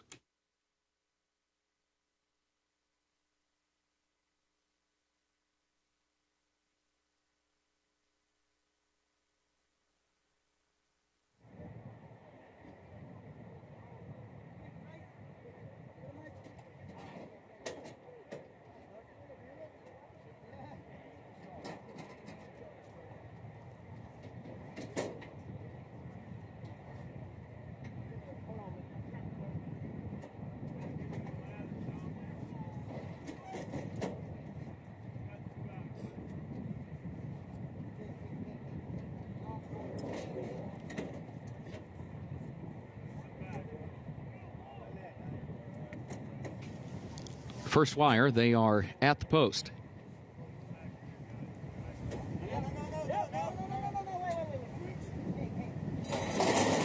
And they're off. There goes Hemp Heaven from the outside. Bless the Kitten from the inside. Fortune's Fool kicks in between that pair. Bless the Kitten moves up down toward the rail. Fortune's Fool right there on the outside. These two go at it for the early lead as they head into the first turn. Hemp Heaven is third, and then a break of 5 lengths to Ballin' on a Budget, who is next to last around the turn, and My Bariley is the early trailer. Bless the Kitten has made the lead against the rail and leads it by just 1 length. Fortune's Fool is second by just over 2 lengths. Hemp Heaven backs away to third, then a gap of 8 more lengths back to the 2 trailers, Ballin' on a Budget and My Bariley. The opening quarter is on the board in 24.18 seconds. Up the backstretch they go. Bless the Kitten, the leader. Bless the Kitten on top by 2 lengths at the midpoint of the backstretch and is followed by Fortune's Fool in the second position. Then Hemp Heaven in third, 47.81 seconds, the time for the first half mile. Break of 4 more lengths to Ballin' on a Budget, who's in the 4th spot and is joined there by My Bariley, 5th up on the outside, 6 from the front onto the far turn. Bless the Kitten, the leader. Now Bless the Kitten opens back up. Bless the Kitten by 3.5, 4 lengths midway on the far turn. Bless the Kitten by 5. Here's Ballin' on a Budget now at the quarter pole, sneaking through an opening down toward the rail, has gone from 4th into 2nd, still 6 lengths from the front, a gap of 6 more then back to Hemp Heaven in 3rd. Fortune's Fool is in 4th. My Bariley is last. Into the short stretch they come. Bless the Kitten leads by 3. Ballin' on a Budget trying to chase down Bless the Kitten. Here comes Ballin' on a Budget, a 16th of a mile to go. Ballin' on a Budget draws alongside of Bless the Kitten. Ballin' on a Budget, a narrow lead. Ballin' on a Budget to win it by a length on the line for Adam Beskica. Bless the Kitten was across the line in 2nd, and My Bariley was 3rd.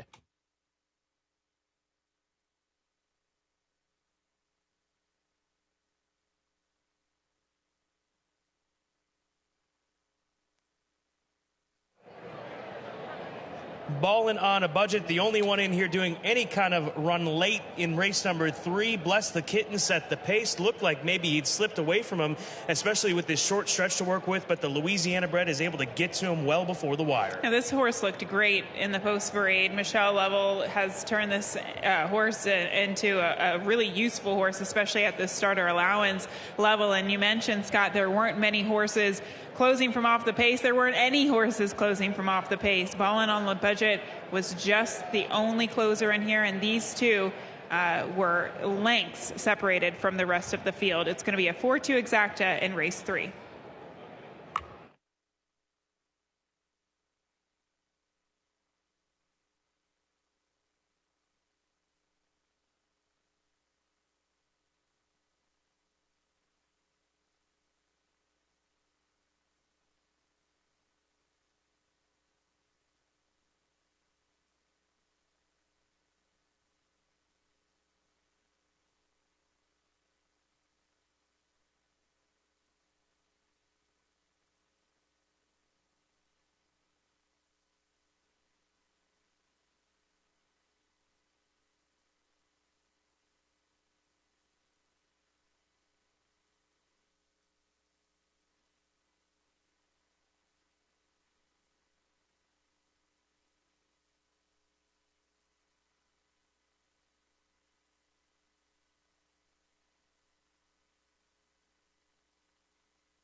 Unofficial results of Keeneland's third race. Number 4, Ballin' on a Budget, was first. Number 2, Bless the Kitten, was second. Number 1, My Bariley, third. Number 5, Hemp Heaven, fourth. 4, 2, 1, 5, the unofficial results.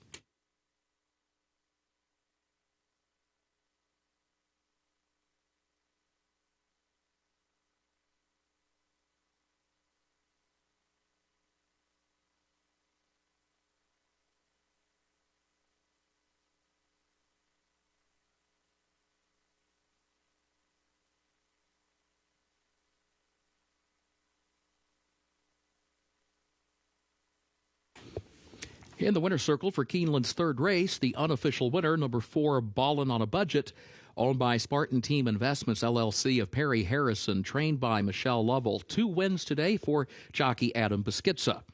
Ballin' on a Budget, 4-year-old gelded son of Sky Kingdom out of Heir to Glory by Wildcat Air. Winner bred in Louisiana by Spartan Team Investments, LLC. Mile and a 16th over the fast main track, 1 minute 44.52 seconds.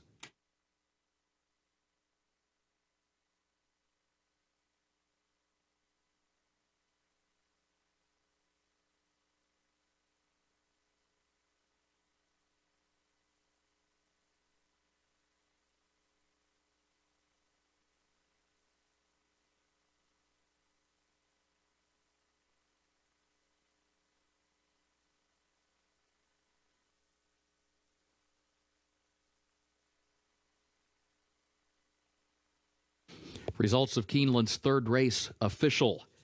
4-2-1-5, the official results.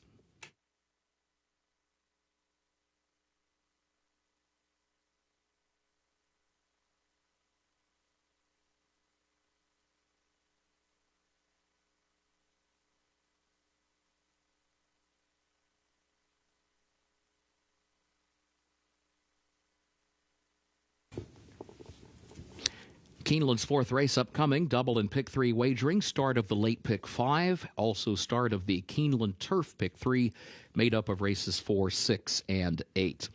Turf is listed good. The rail is set at 10 feet today. There are no changes in this fourth event except for the fact that the also eligibles did not draw in. So just a reminder, 13 through 16 did not draw into the race. Looking ahead to the fifth event, scratch the 6, Midnight Makes Sense. That's in the fifth race. Scratch the 6, Midnight Makes Sense. Sixth race, scratch part of entry 1A, Tango, Tango, Tango. Also scratch 13, Shackelford's Joy, 14, Mutakatif, and 15, Koufax. That's in the sixth race. Scratch part of entry 1A, Tango, Tango, Tango. Also scratch 13, Shackelford's Joy, 14, Mutakatif, and 15, Koufax. No changes in race 7. Eighth and final race, take out the also eligibles. That's the eighth and final race, take out the also eligibles 13 through 16. They did not draw into the race. Main track listed fast, turf listed good.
Race number 4 does start the late pick 5 today. Also, it's the first of the 3 legs of the $3 Keeneland Turf Pick 3.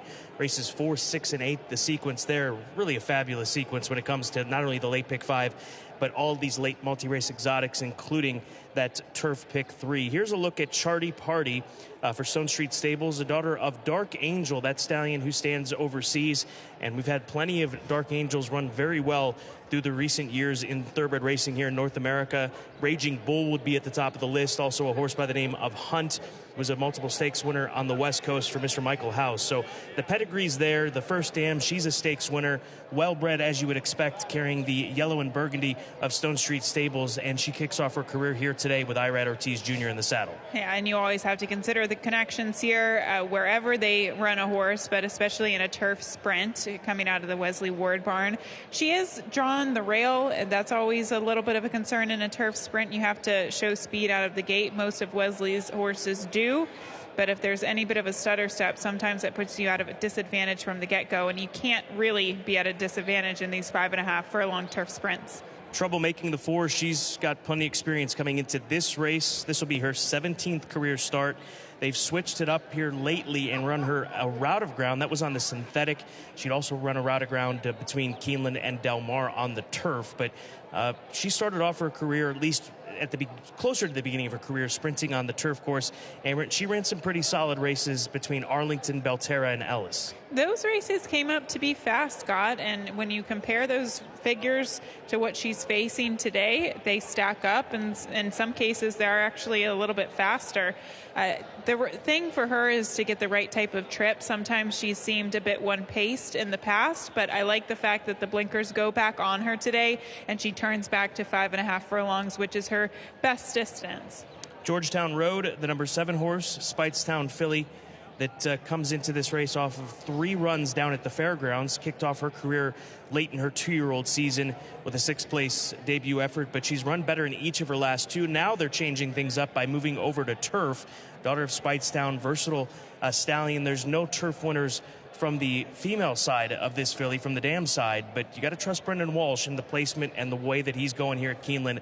You got to trust him even further. The siblings haven't won on the turf, but I do believe the mare had multiple wins on the turf, and Poof 2, that distorted humor mare. So there is a little bit of an inkling that she will like the surface today. And like you said, Scott, Speightstown's, they run well literally on every single surface. So, and not to mention Brendan Walsh, he's been having a very good meet compared to or alongside with Tyler Gaffleone, who has had such a consistent meet. Race number 4, $3 Keeneland Turf Pick 3 begins for races 4, 6, and 8. Also, the late pick 5 on this Wednesday afternoon.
Horses are entering the track for Keeneland's fourth race, the Woodburn, a maiden special weight fillies and mares age 3 and up, 5.5 furlongs over the turf listed good. The rail at 10 feet on the turf course today.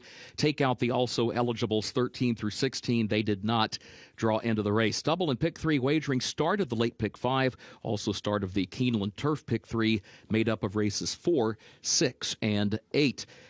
Turf is listed good. The main track is listed fast. Post time 6 minutes.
Race number 4, 5.5 on the turf course. We're going to start with the number 3 horse. That is Hey There for Klein Racing, homebred for Klein Racing here in Kentucky, a daughter of Country Day, and she's well related. She is a half-sister to 3 turf winners, half-sister to 2 stakes winners, so a good family here with Hey There. Yeah, the mare produced 5 horses to go on to race, 5 winners, so that's very productive.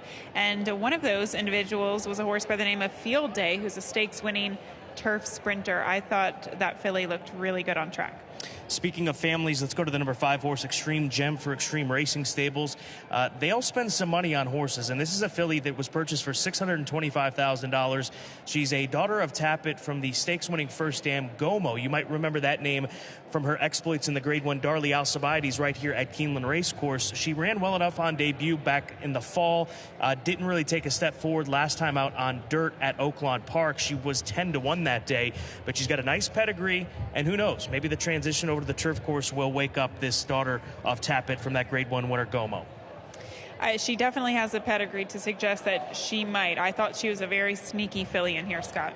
Georgetown Road will go back to the number 7 horse, 9-2 on the board as she warms up solo with her ears pricked. She has been working really well in the morning. She's actually a Clocker Report pick, and the Clocker Report picks have been spot on, including just a couple of days ago, coming with a 24-1 winner, and she looks very fit coming into today's race, and she also has a turf look about her, Scott, so I don't mind the transition here to the surface. Wesley Ward's not only got the 1, who's the favorite, he also has the 11, Doozy Bats, a filly by Uncle Mo, bred by Wesley Ward. Johnny Velasquez, it seems it's either Irad or Johnny Velasquez who gets the opportunity, and in this instance, Johnny gets the call on the 11, who is 6-1. I just wanted to point her out because, Scott, she was a little tough to deal with in the post parade. She was laying all over the pony, and then she just tried to buck Johnny Velasquez off and while he was in the saddle. So she has been a bit of a tough customer. She's settled down a bit, but still you don't really know what's going to set her off. Just one that kind of want to keep an eye on. We'll see how she handles moving towards the starting gate as a first-time starter. There's a look at the number 1 horse, who is the favorite right now for Stone Street Stables. That is the first-time starter, Charty Party, that daughter of Dark Angel. Less than 3 minutes away from post time. Once again, started the late pick 5, as well as the ultra-popular $3 Keeneland Turf pick 3.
Horses have reached the starting gate for Keeneland's 4th race, the Woodburn. Start of the late pick 5, start of the Keeneland Turf pick 3.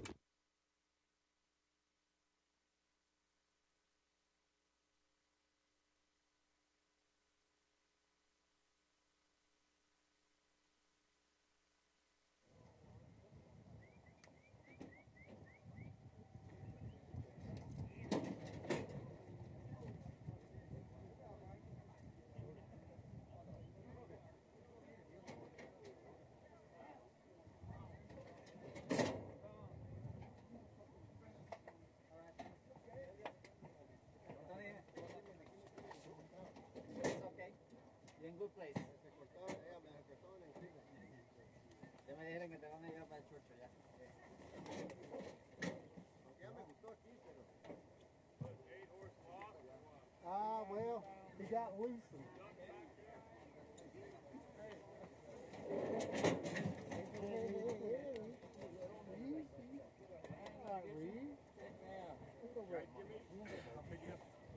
No, he's all right. Yeah, she just spooked from my.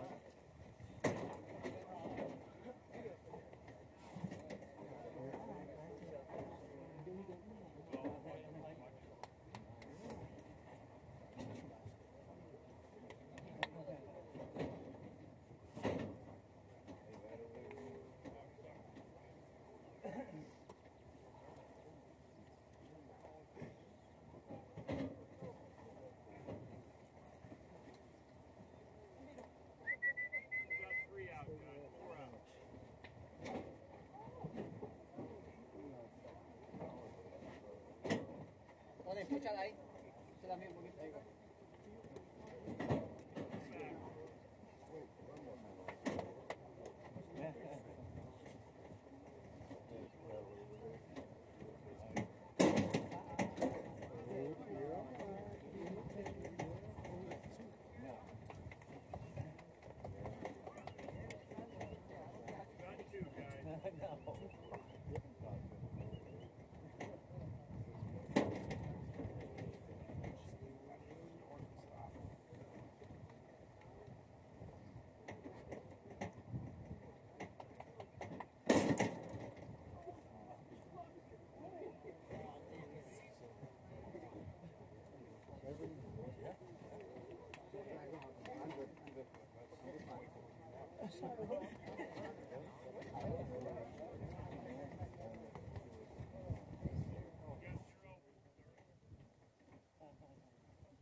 They are at the post. And they're off. Pelagroso out for the lead. Doozy Bats has early speed as well. And there goes Most Impressive down toward the inside. Most Impressive now moves up to second. Pelagroso has the lead, though. Extreme Gem moves up third. Now second on the outside. Doozy Bats, center of the course, is in fourth. Georgetown Road is in the fifth position. Devious sixth up on the outside. Troublemaking is in seventh. Hey There, a lane off the rail, is eighth. Shardy Party back in some traffic in ninth with running to do, nearly a dozen lengths off the lead onto the far turn. Never at All is in 10th. Reverb 11th. Leave It Be is last of the 12. 21.95 seconds the time for the opening quarter. Pelagroso the leader. Pelagroso by 3. Quarter mile to go. Extreme Gem is second by 2 as they head off the far turn. Most Impressive is third, looking toward the inside. Pelagroso to catch. Past the 8th pole. Pelagroso 5-length lead. Extreme Gem second. Most Impressive is in third. Georgetown Road. Hey There on the far outside. Shardy Party has come through traffic, is fourth, 5 lengths behind the leader in deep stretch. Shardy Party is coming fast on the outside, but Pelagroso has the lead. Pelagroso, Shardy Party gets there in the final strides after a magnificent stretch rally under jockey Irad Ortiz Jr.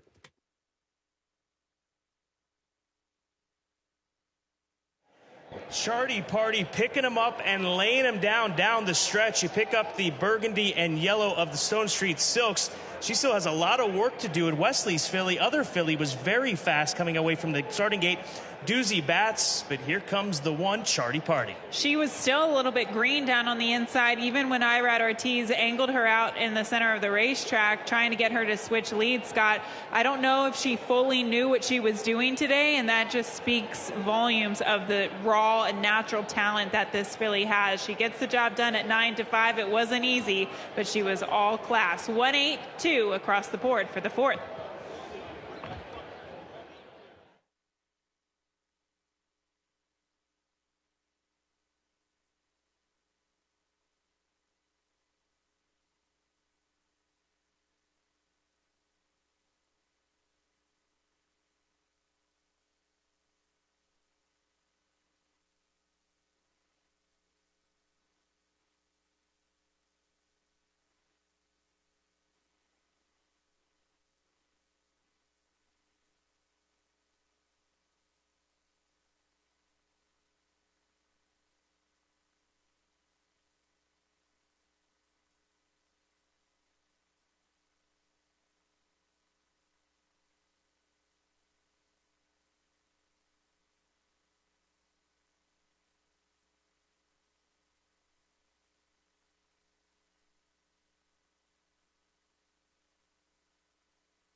Unofficial results of Keeneland's fourth race. Number 1, Shardy Party was first.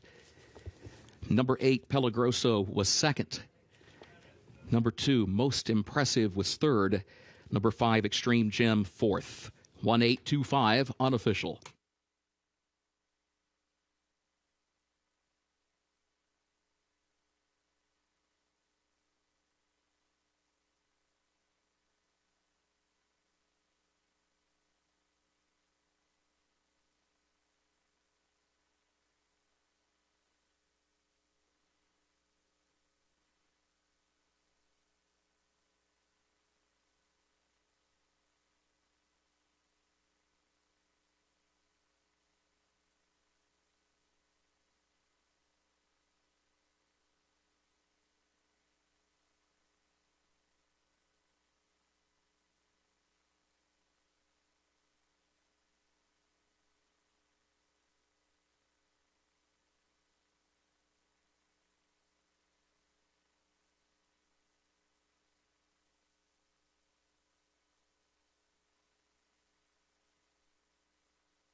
Results of Keeneland's fourth race official, 1:8.25, the official results.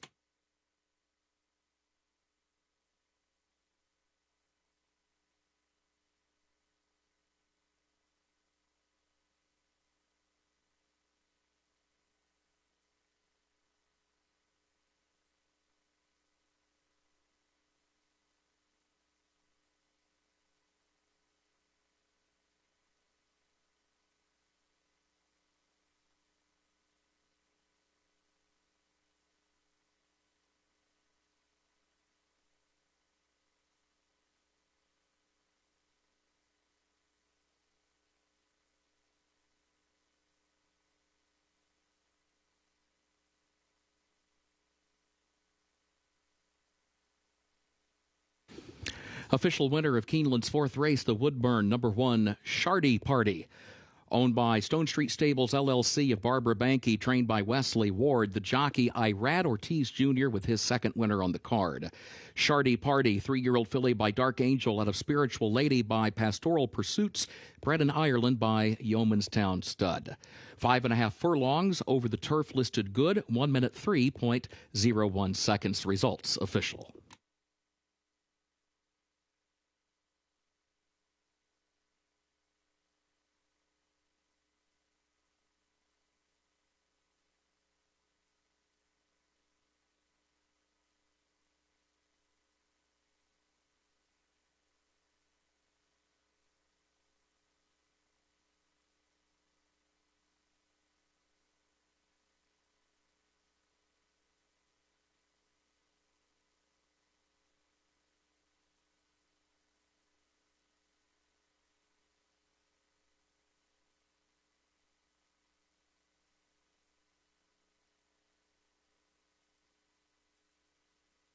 In the winner's circle, the Woodburn Trophy presentation to the connections of Shardy Party.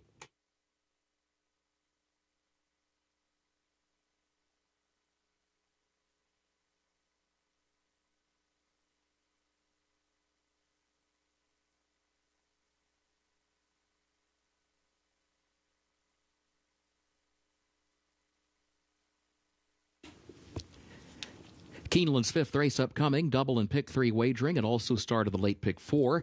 Main track is listed fast, the turf listed good. In race 5, a reminder, scratch the 6, Midnight Makes Sense. Again, scratch the 6, Midnight Makes Sense. The featured 6th race, scratch part of entry 1A, Tango, Tango, Tango. Also scratch 13, Shackelford's Joy, 14, Mutakatif, and 15, Koufax.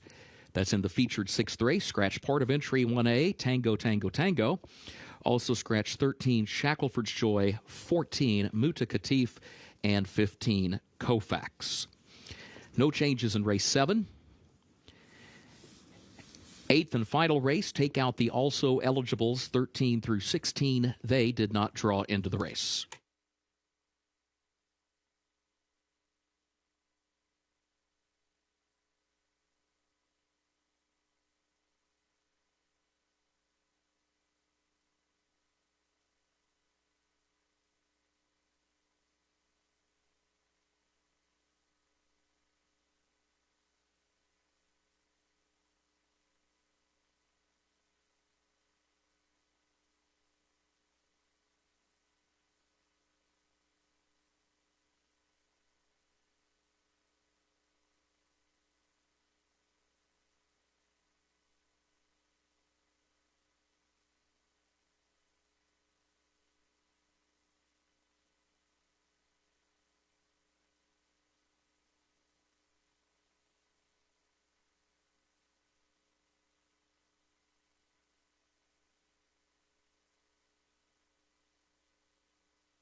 Race number 5 starts the late pick 4 on this 8-race card. We'll begin with a maiden $100,000 claiming event for fillies and mares 3 and up. 7 furlongs will be the distance. Jamaican Bourbon, the number 10 horse, is my top play here. A filly by Not Bourbon, who I think gets a setup, moves over to the main track, which dirt main track for the first time. Ran twice up at Turfway Park on the synthetic. And Gabby getting a wonderful price right now at 8-1. I think she gets the setup to set up off the pace. And the good thing about her is she's learned from her 2 races. She actually faced tougher company in her second career start, and overall it was a faster and a better race. So I don't mind her against this level of competition. She does get the blinkers on, and she's, bred to handle the main track, so that shouldn't be any bit of an issue. And sometimes you just want horses that have that fitness underneath of them coming into a 7/8 race like this.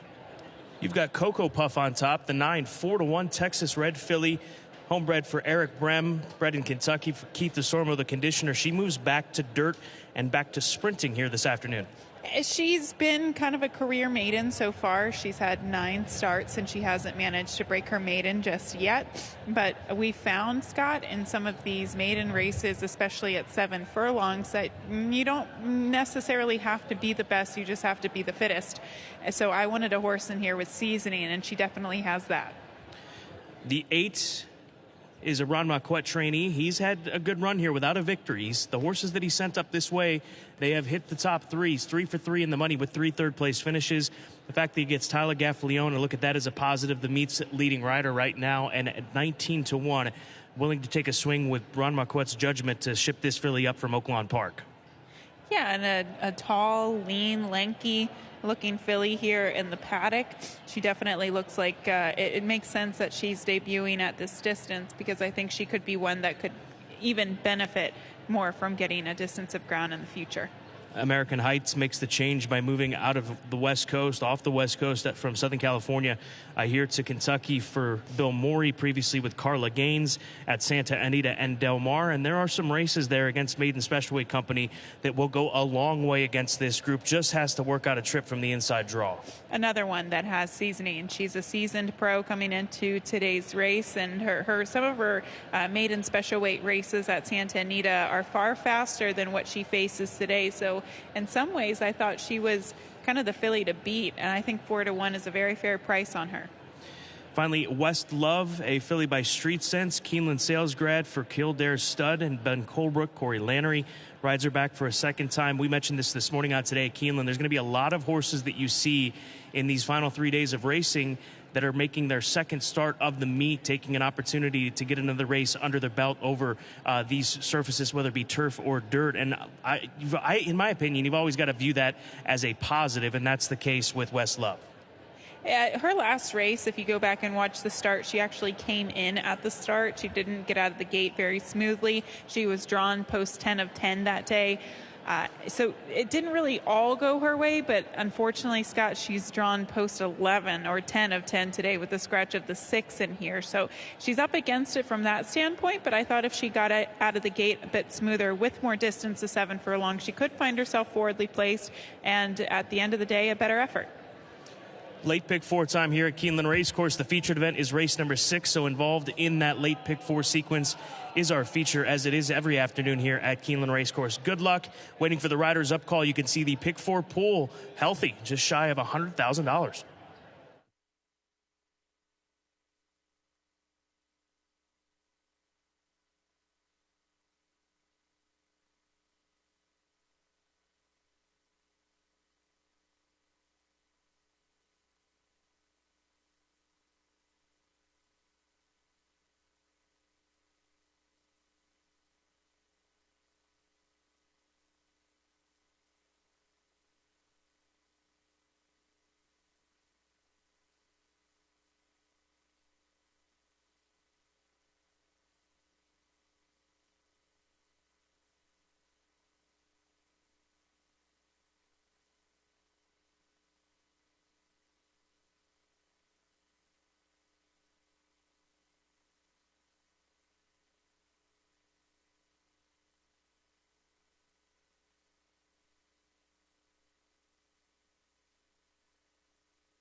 Horses are entering the track for Keeneland's fifth race, a maiden claiming race. Fillies and mares age 3 and up, a $100,000 claiming price. 7 furlongs over the fast main track. Scratch the 6. Midnight Makes Sense. Again, scratch the 6. Midnight Makes Sense. Double and pick 3 wagering start of the late pick 4. Main track is fast. Turf is good. Post time in less than 5 minutes.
Wanted to show you some horses that are feeling good as they get ready for this fifth race. Start with No Silver Spoons here for Michael Dubb and Michael Caruso out of the Brad Cox barn. He was feeling his oats over on the paddock side. He was bucking quite a few times, but once he came out, he started to focus a little bit more, which I think is a positive sign. You can see he's certainly focused on his warm-up right now with his ears pricked forward, so we'll see how he performs on debut. Flavian Pratt getting the call on this daughter of Connect for Dubb, Caruso, and trainer Brad Cox.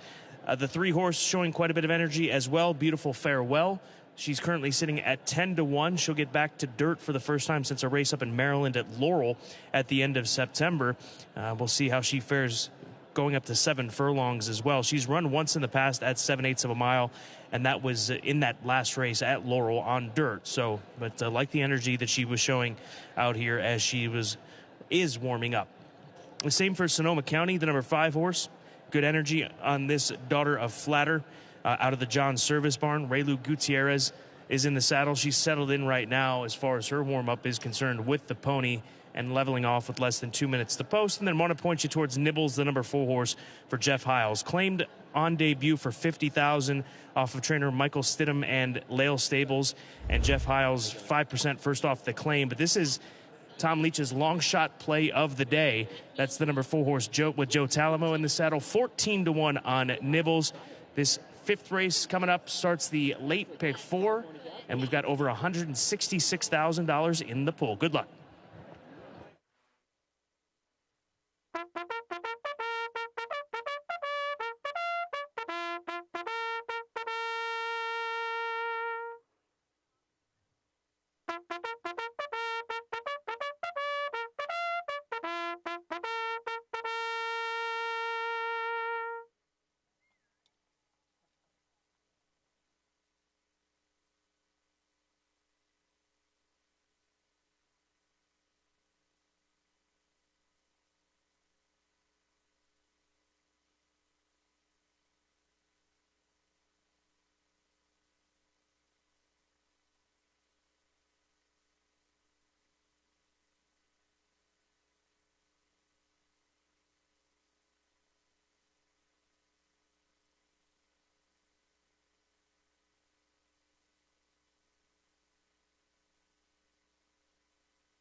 Horses have reached the starting gate for Keeneland's fifth race, start of the late pick 4.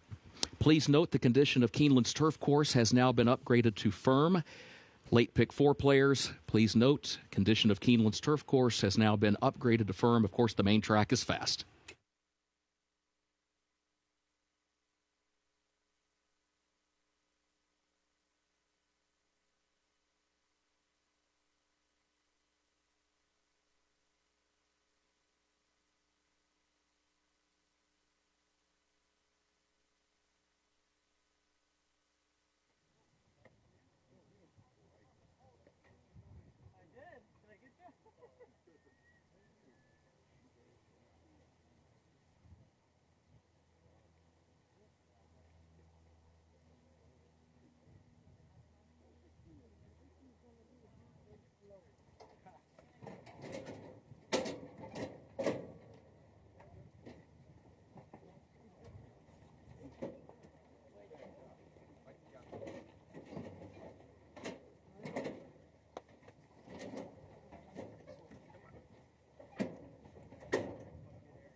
They are at the post.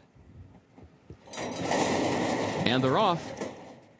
Beautiful Farewell broke alertly. Sonoma County is there. No silver spoons here. Doreen moves up on the outside. Beautiful Farewell between horses puts ahead in front, but now no silver spoons here. Moves by toward the rail, takes the lead by 3/4 of a length. Beautiful Farewell goes second, and then American Heights kicks in down toward the inside and moves up into third. Nibbles is fourth in between horses. Doreen settles back on the outside in fifth, nearly 5 lengths off the lead. Sonoma County sixth. West Love is in seventh. Jamaican Bourbon caught wide in eighth over to the far turn. And then Cocoa Puff is in ninth at a break of 6 more lengths back to Shaolin, who's last of the 10. 22.75 seconds the time for the opening quarter. No silver spoons here against the rail. Leads at 3/4 of a length. Beautiful Farewell is second by 6. American Heights is third by 2. And then Nibbles, who's fourth toward the inside. Jamaican Bourbon fifth up on the outside. West Love is sixth down toward the rail. Nearly 10 from the front. There's a quarter mile to go. No silver spoons here. The leader, Beautiful Farewell, comes after her from the outside. A length separates the top 2.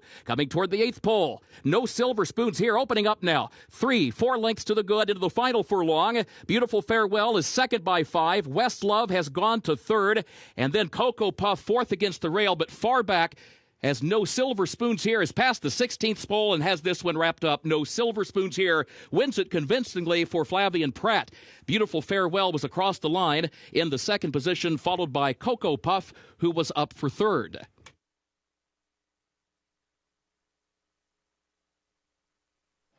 The race continues to be tight atop the trainer standings here at Keeneland Racecourse. Wesley Ward, Brad Cox duking it out here to the final day, one would think, especially with these kinds of performances from the Brad Cox barn. No silver spoons here. He just never gave him a chance, Gabby. Absolutely not. This filly was big and imposing here compared to the rest of the field, and she was just well prepared to win at first asking. She showed speed. She made her own trip under Flavien Prat. She gets the victory at 5-2. She was well bet on the board, followed by the 3 at 9-1. It's going to be 2-3-9 across the finish for the 5th.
In the winner's circle for Keeneland's 5th race, number 2, No Silver Spoons Here, owned by Michael Dubb and Michael Caruso, trained by Brad Cox, the jockey Flavien Prat, and the results are now official. No Silver Spoons Here, a 3-year-old filly by Connect out of Grand Style by Giants Causeway, bred in Louisiana by Gulf Coast Stables, LLC. 7 furlongs over the fast main track, 1 minute 23.24 seconds. Again, the results are official for today's 5th race, 2-3-9-11, the official results.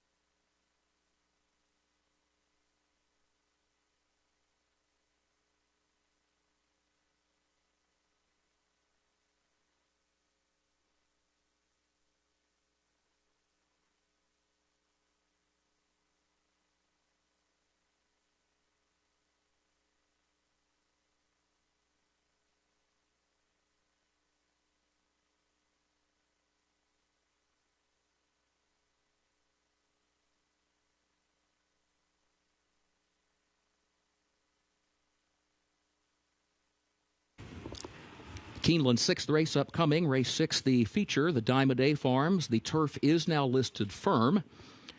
Rail at 10 feet. Double and pick 3 wagering. This will start the last of the day's rolling pick 3. Scratch part of entry 1A, Tango, Tango, Tango.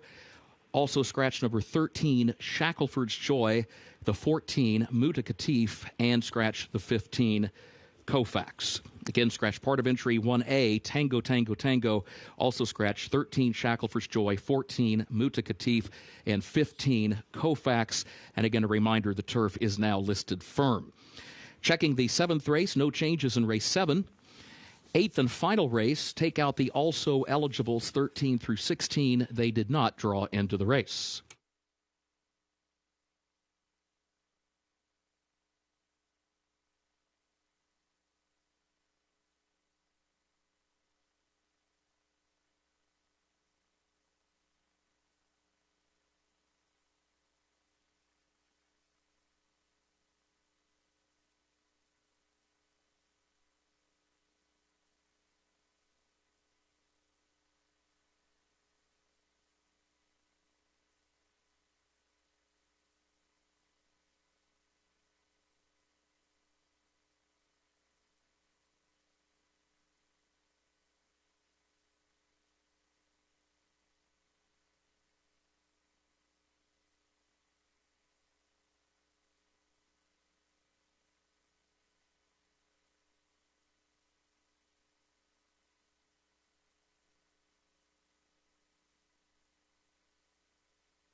featured race is up next here at Keeneland Racecourse. Also starts the late pick 3, and no surprise to see the number 9 horse Floriform sitting as the current favorite. I'm going to go in a different direction, though, at least on top. Skyro is a gelding by Verrazano out of the Brian Lynch barn that has run some solid races as of late on the turf course between Saratoga and down at Gulfstream Park.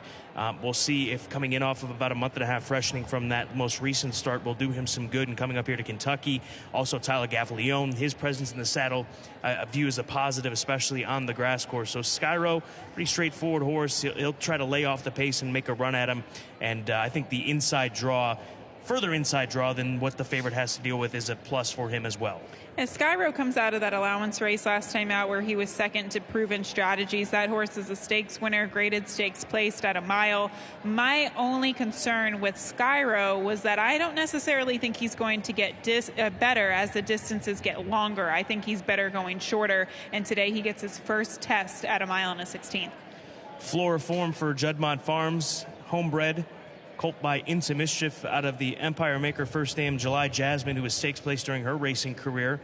He's really blossomed since moving over to the grass course. He had 2 runs on dirt to start his career in late 2020, but then last year got going on the turf course at Gulfstream, broke his maiden, picked up an allowance victory here last April, and he's had a race since then. That was in the Grade 3 Tampa Bay, a race that was taken by Cheryl Spite, who looked like he was shot out of a cannon, and took a big step forward from there because Cheryl Spite, the horse that was 2 lengths in front of Floriform, came here to win the Grade 1 Maker's Mark Mile and is now being pointed towards the Group 1 Queen Anne at Royal Ascot. That's right, Scott. All of that is what I considered when picking this horse on top. Get Smokin', the second place finisher in there, he set the tempo. Floriform never actually got past him, but Cheryl Spite was the only closer in the race. If you go back and watch the replay, it was such an impressive performance by the winner. But it was an okay effort by Floriform, and there's absolutely nothing like Cheryl Spite in this race. So I think he's a class of the field. He's getting better, especially like that it's his second start off the layoff. So he got some fitness out of that last one. Buy Me Candy, the number 7 horse, son of Candy Ride. He gets blinkers back on. He's had blinkers at points in his career going way back, but this is a 5-year-old that he just runs consistently good races. He always seems to manage to get himself in contention late. He's run well on this grass at Keeneland, and he comes off of synthetic tries up at Turfway. He certainly is a live long shot. He is currently 17-1 right now on the tote board. I don't necessarily think this horse can win, but I do like him underneath. Like you said, Scott, he always runs into the mix. I don't think this is his preferred distance. I think he likes a little bit longer, but I do like the fact that he gets blinkers on today to kind of counteract the shorter distance for Buy Me Candy. But he's an honest horse. He loves the turf. Look for him to be closing late. And then finally, Point Me By for Eddie Keneally and Homewrecker Racing, a son of Point of Entry, a Keeneland January sales grad from 2019, purchased for just $30,000. And he was developed into a Grade 1 winner, won the Grade 1 Bruce D last summer at Arlington Park, that race formerly known as the Grade 1 Secretariat. But off of that race, really was not and has not been able to reproduce that kind of performance. He was second in the Woodchopper at Fairgrounds last time out, well beaten in the Grade 3 Fairgrounds handicap down at Fairgrounds in mid-February. But the comments from the Clocker reports, as well as what Eddie Keneally said to Tom Leach this morning on Today at Keeneland, is that he's working very well. And as Eddie pointed towards us, or told us, I should say, is that this is a horse that got ready last year at Keeneland. So maybe just being here at Keeneland is all he needs, and we'll find out.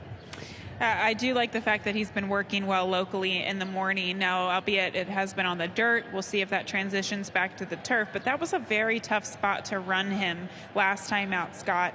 Going against 4-year-old and upward company for the first time, that Grade 3 at the Fairgrounds. He was 61-1 in there. But I do think the cut back in distance to a mile and a 16th and going against this level of competition will help get him back on track.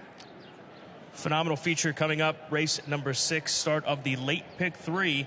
Just getting set for the Riders Up call. Less than 13 minutes to post before race 6.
Horses are entering the track for Keeneland's 6th and featured race, the Diamond A Farms, an allowance for 4-year-olds and up.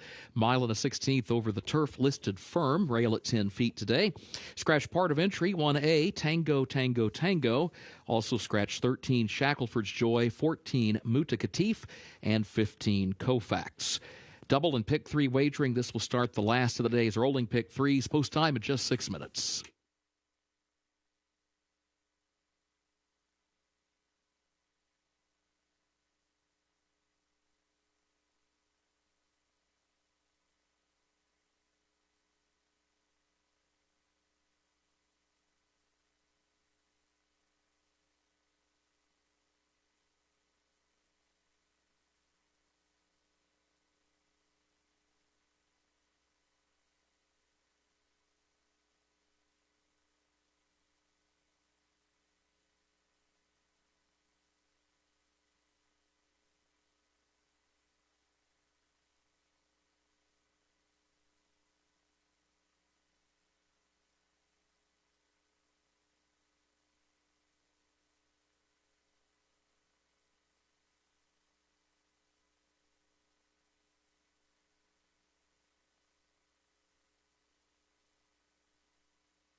Come frontside to take a look at this group for the featured race. We start with the Calumet homebred cellist, the son of Big Blue Kitten. He also exits that Tampa Bay Grade 3 event, obviously at Tampa Bay Downs, where Cheryl Spite was able to win. Fluoroform was third that day. He finished 7th, only beaten 4 3/4, so he wasn't too far back behind Fluoroform. He's a good-looking gelding off the 2-month layoff. Looks like Rusty Arnold's got him going in the right direction. He's a stakes winner, too. He was winner of the Audubon at Churchill back at the end of May of last year, and even Grade 1 placed in the Grade 1 Belmont Derby behind the Coolmore Partners Invader for Aidan O'Brien Bolshoi Ballet. So he's kept good company. We'll see if he can take a step forward here today. He looks phenomenal, sitting at 7-1. Let's go to the 8-horse Be Here for Jonathan Thomas. Here's a well-bred gelding by Go Sapper for Mr. George Strawbridge and his Augustin stable. He's from the Breeders' Cup and Champion filly Informed Decision, who won the Breeders' Cup filly and mare sprint. He comes off of a 9-month layoff. His last run was in the Grade 3 Kent at Delaware last summer. So we'll see how he fares coming back. But a tremendous pedigree on this gelding. Also, blinkers come off Be Here as he is 25-1.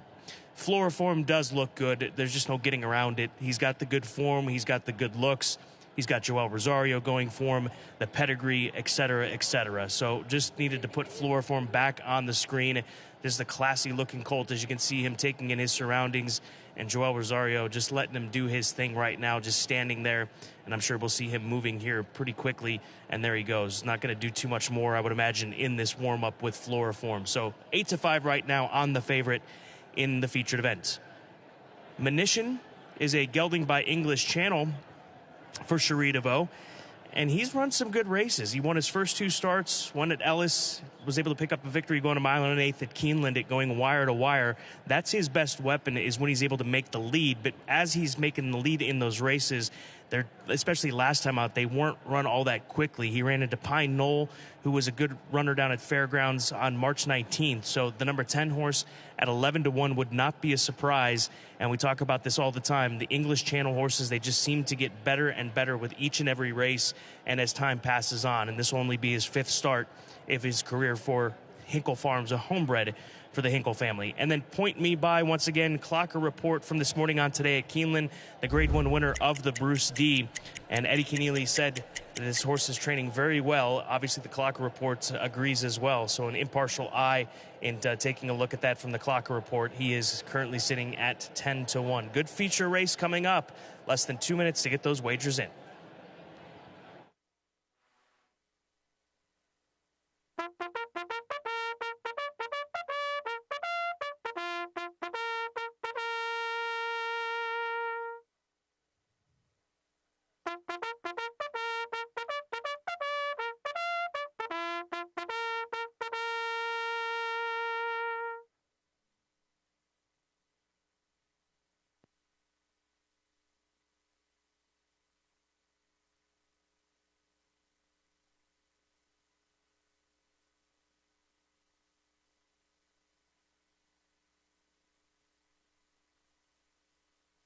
Horses have reached the starting gate for Keeneland's 6th and featured race, the Diamond Day Farms.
They are at the post. And they're off. Good juju out for the lead from the inside, but here's Skyro, and Skyro now moves forward. Floriform moves up. Munition out in the center of the course as they head for the first turn. Munition moves forward. Munition has the lead. Skyro second. Floriform is in third, settles back in between horses. Point Me By moves up to the far outside in fourth. Going to be wide onto that first turn. Cellist going to be about 5 wide at the entry to the turn. Munition has the lead, though. Munition, a lane off the rail, leads at a length. Point Me By to second. Skyro third. Cellist out in the center of the course is in fourth.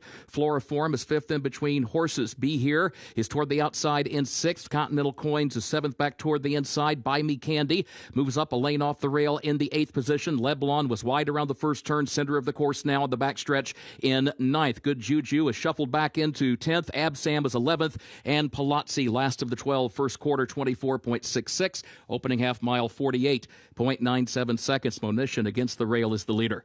Monition leads it by a half length. Point Me By is second, a length and a half. Cellist third up on the outside. Skyro back toward the inside is in 4th, and then Floriform alongside of Continental Coins. Floriform is in 6th, now taking 5th on the outside, still just over 4 lengths off the lead. Then Buy Me Candy, Be Here, Leblon, followed by Good Juju, Absam, and Palazzi at the back. Quarter mile to go. Monition leads it off the far turn. Point Me By second. Skyro to the inside from third. Cellist fourth. Floriform is still 5th. Floriform looks for running room to the far outside now. Skyro needs room at the rail. Monition has the lead. Here comes Floriform. Skyro needs room. Cellist fights on. Point Me By still there. Floriform coming after Monition. Cellist in between horses. Floriform to the lead. Floriform to win it for Joel Rosario.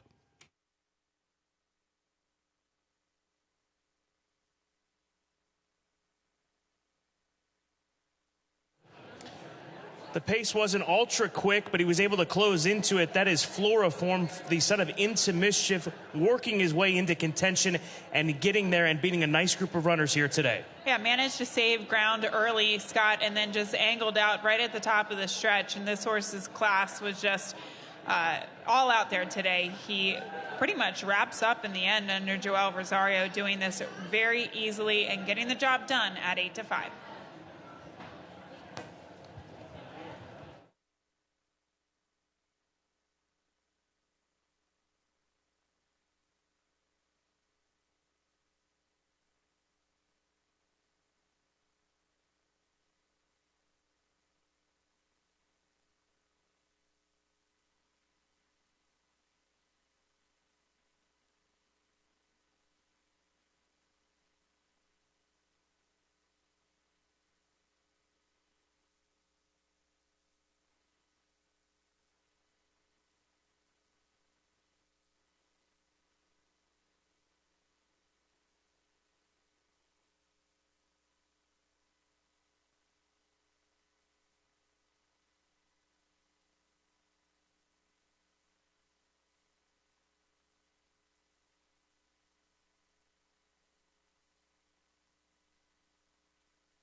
Number 9, Floriform, the unofficial winner, waiting for result of the photo for place. Hold all tickets.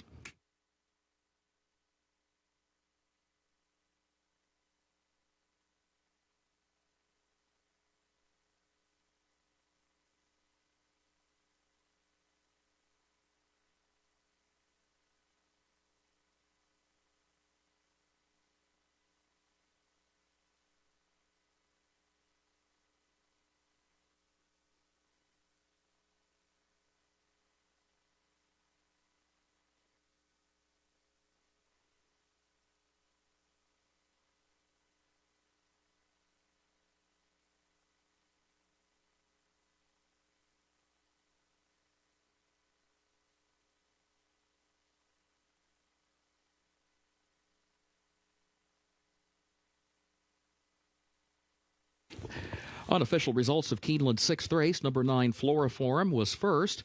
Number 1, Cellist, was second. Number 10, Munition, was third. And number 5, Skyro, fourth. 9-1-10-5 unofficial.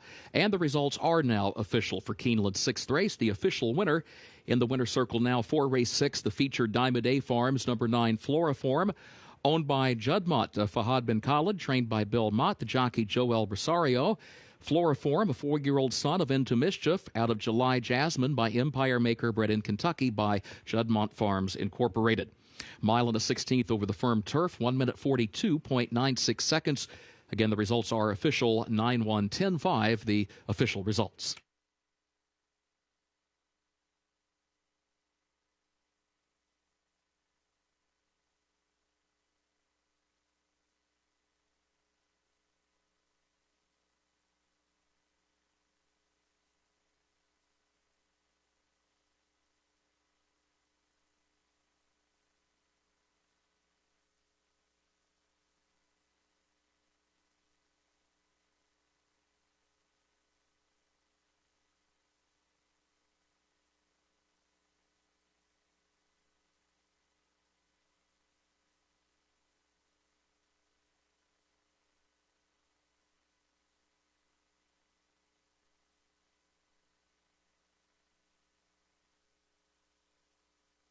In the winner's circle, the trophy presentation for Keeneland's 6th race feature, the Diamond A Farms, to the connections of Floriform.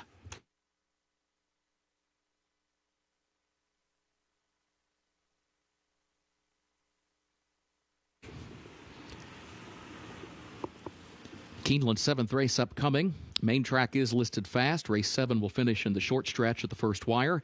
This will start the last of the day's rolling doubles. No changes in race 7. 8th and final race, no carryover for the Toyota Super High 5. A reminder, in that 8th race, take out the also eligibles 13 through 16. They did not draw into the race. Main track is fast, the turf is firm.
Race number 7 started the late daily double here at Keeneland on this Wednesday afternoon. We're less than 16 minutes away from post time, and we're looking right now at the number 2 horse, my top selection, Expensive Cut, a horse that comes out of a $50,000 try going 7/8 of a mile, now stretches out to a mile and a 16th. And here's another one that makes a return effort here to Keeneland Racecourse. Like I said before, a lot of these horses, or a lot of horsemen and horses and connections opting to make it one last run for those that competed a few weeks back or at the beginning of the meet. And so Expensive Cut on the stretch out to a route of ground, I'm hoping will move forward based on that and getting a solid price as expected. Stays at the same level, but today you get 5-1 versus last time out you got 50-1. I do, though, like the fact that this horse stretches out to a mile and a 16th. I think it'll help him because he just seems to be a bit one-paced at one-turn distance. But you almost have to question, where did that last race come from, and can he duplicate it today?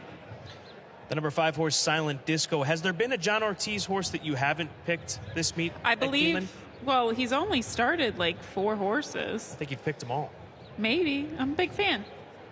What do you like about this one, all kidding aside? Okay, this one, I think the reason why I'm picking a lot of them is because I was there at Oaklawn and I saw them run, and I know how strong those races were at Oaklawn. And this race, he did have an unfortunate trip. He's got a horse unseated the rider going into the first turn, and it really kind of disoriented this horse. I wouldn't say he got the worst of it, but it definitely impacted his trip. On top of that, Clancy's Pistol was the winner. He came back to run 4th against Stakes Company at Oaklawn last weekend. So it was a tougher race than what you would expect for starter 50. Down Cold, the number 3 horse.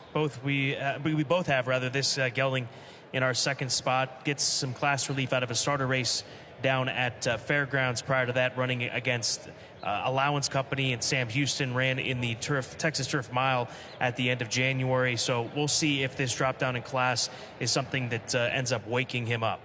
He needs to be awoken, I guess you could say. I mean, this is a horse that I think has enough speed to maybe be forwardly placed, and I hope that's the strategy from Tyler Gaffleone. The way I see this horse winning, he's not without a shot, but the way I see him winning is if, say, Expensive Cut doesn't like the distance, or, the 1 Bureau can't get up in time, or the 5 Silent Disco isn't good enough. I just think that there are a couple of things that need to happen in order for this horse to win. He's the current favorite. He's 9-5 right now in this field of 5. And then finally, we'll round it out with the 1 Bureau for Ron Marquette. Illinois-bred son of Mastery, broke his maiden at Remington in start 2 of his career, then jumped into the deep end of the pool, ran in the Smarty Jones. He ran against Zozos, who's on the Derby Trail, and ran a big-time performance behind Epicenter in the Louisiana Derby. And then the most recent effort was on the turf course. So getting back to the dirt, also dropping in class, wouldn't be shocked if he runs a good enough race to win. Yeah, in many ways, Scott, this horse is getting the biggest class relief of them all. Those were very tough allowance races, stakes races. This is a big drop in class to try to get him to turn it around. He just doesn't have any early speed, which can be problematic in a compact field, especially at the alternate finish line, which is what he has to deal with at a mile and a 16. That first wire finish for race number 7, 50 claimers, started the late double here, Keeneland.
Horses are entering the track for Keeneland's 7th race. $50,000 the claiming price for these 3-year-olds, a mile and a 16th over the fast main track. This race will finish in the short stretch at the first wire. Starts the last of the day's rolling doubles. Main track is fast. Turf is listed firm. No changes in race 7. Post time in 7 minutes.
Seeing some positive energy from these horses as they get ready for their warm-up, as just complete the post parade. A few of them have turned back around. At least one of them has for their warm-up. And the one we start with is Bureau, who is 4-1. He's showing some spark.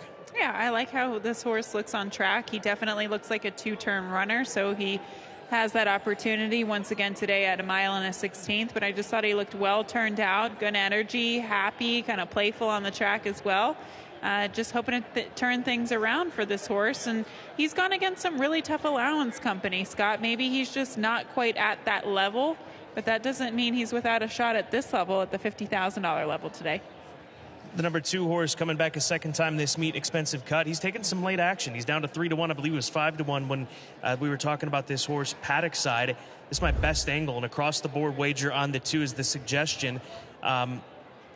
For a horse that's coming back in, a couple of weeks, you got to like what you're seeing. I mean, if he came out here flat off of that quick turnaround, you'd maybe be a little bit worried, but that's not the case with Expensive Cut as he gets set to go a route of ground. No, not at all. That was why I wanted to point him out, Scott, is that he is high energy, on his toes. He looks really sharp, and I would imagine that's why he finds himself in this spot.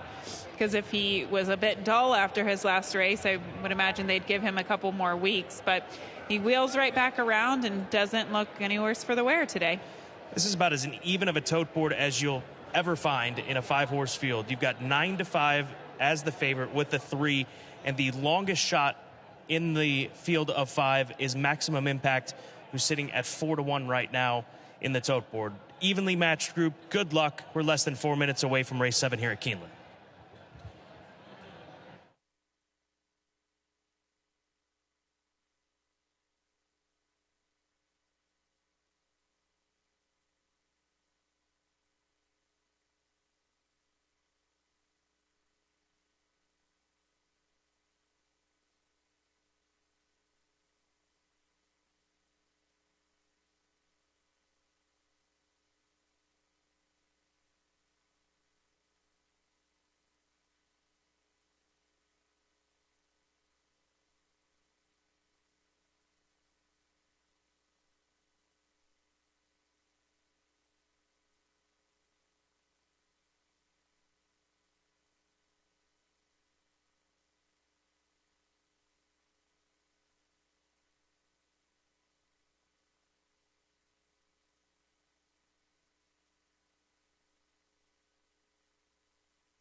Horses have reached the starting gate for Keeneland's 7th race.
First wire, they are at the post. And they're off. There goes Expensive Cut out for the early lead. Expensive Cut goes right to the front. Down Cold comes away in second. Silent Disco is away running in third. Bureau is fourth. And Maximum Impact settles last of the 5 heading into the first turn. Expensive Cut, the leader, stays outward from the rail moving into the first turn. Now angles down closer to the inside, saving the ground around the turn with a 1-length lead. Down Cold just off the leader's flank now in second by a length. Silent Disco third up toward the outside by just a neck. Bureau fourth back toward the inside. Gap of 2 more lengths. Maximum Impact is last. It was 25.4 seconds over the fast main track for that opening quarter. Expensive Cut, the leader, only by a half length, now just by a neck. Down Cold is right alongside the leader toward the outside in second. Silent Disco finds some running room there between horses and decides it's time to move on. Silent Disco for third, second to the lead just for a moment. Now Expensive Cut fights back, regains the lead. Silent Disco is alongside. That will shuffle Down Cold to third up on the far outside, a length off the front pair. Bureau back toward the inside fourth, 2 more lengths to Maximum Impact. Last of the 5, 50.97 seconds the time for that first half mile. Expensive Cut, the leader, 3/4 of a length. And Silent Disco second by a neck. Here's Down Cold making a bid now for the lead as they come to the quarter pole. Bureau swings off the rail to the far outside in fourth. Still 4 from the front to the top of the short stretch. Expensive Cut, the leader, opens up here by 3 lengths into the stretch. And Down Cold is second. Bureau is third. Maximum Impact fourth. And Silent Disco back to fifth. Final furlong, Expensive Cut, a 5-length lead. Down Cold is second. Bureau is third. Expensive Cut in the final 16th for apprentice jockey Alice Beckman. Expensive Cut to win it. Down Cold was home second, close for third. Either Maximum Impact or Bureau for that third spot.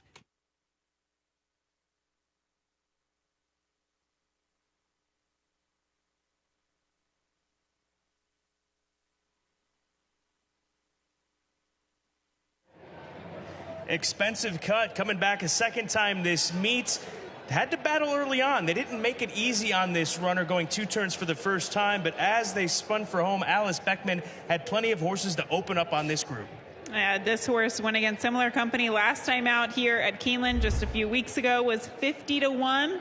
and comes back just a few weeks later and wins at 5-2. Scott's best angle of the day. The 3 is going to rally up the rail to get second. Down cold, get second. It's going to be a 2-3 exacta in race 7.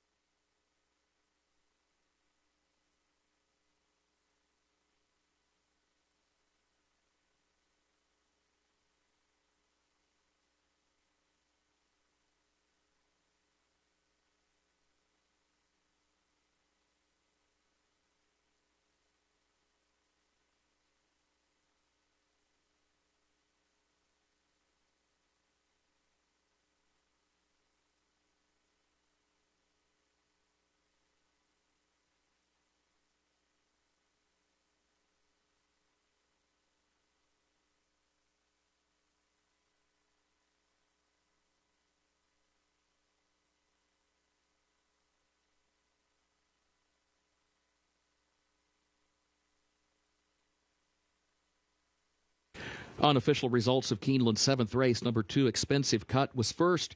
Number 3, Down Cold, was second. Number 1, Bureau, was third. Number 4, Maximum Impact, was fourth. 2-3-1-4, unofficial.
In the winner's circle for Keeneland's 7th race, the unofficial winner, number 2, Expensive Cut, owned by Keith Kenman, who's also the trainer. Apprentice jockey Alice Beckman with the winning ride. Expensive Cut, dark bay or brown 3-year-old gelded son of Cara Conti. Out of Costello by Any Given Saturday, bred in Kentucky by John O'Meara. Mile and a 16th over the fast main track, 1 minute 46.73 seconds.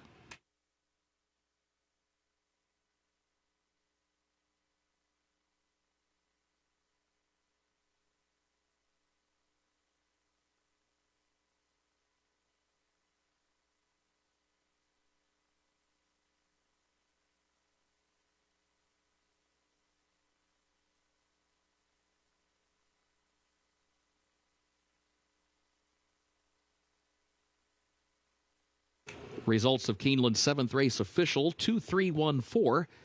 The official results.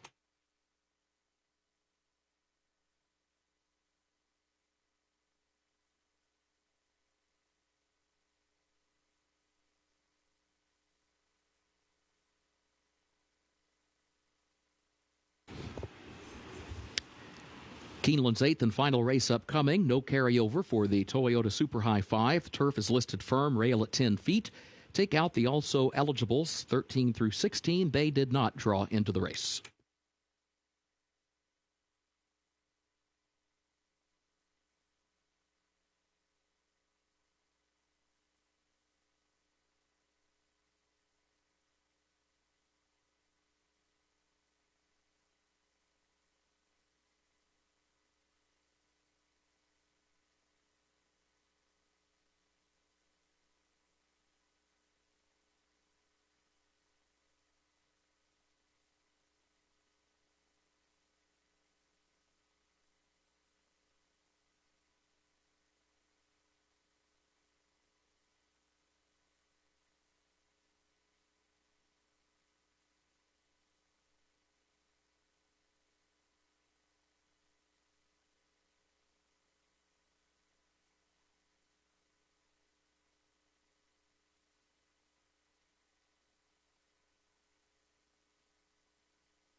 Race number 8, the final race on this Wednesday afternoon at Keeneland Racecourse. We'll wrap it up with a group of maiden special weight fillies and mares 3 and up. $100,000 on the line for these runners, and this is the $1 Toyota Super High 5 race, so keep that in mind.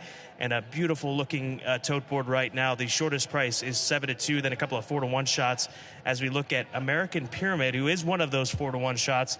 This is a horse by American Pharoah who comes second time this meet. We'll see if this trend continues, Gabby. Second time out this meet, a filly that ran 2 solid races. I thought last time out was good, even though she was the beaten favorite, but now stretching out to a route of ground and getting an opportunity to do so here today on turf.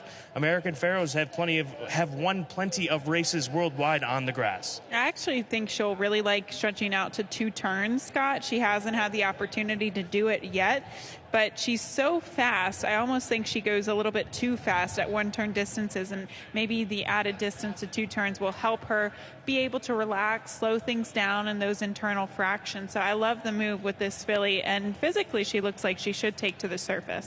Under One Sky, the number 1 horse, unified filly for Reeve McGahee, gets Lasix for the first time, comes off of a layoff, and a horse that ran a pretty big race first time out in her career at Kentucky Downs on September 8th.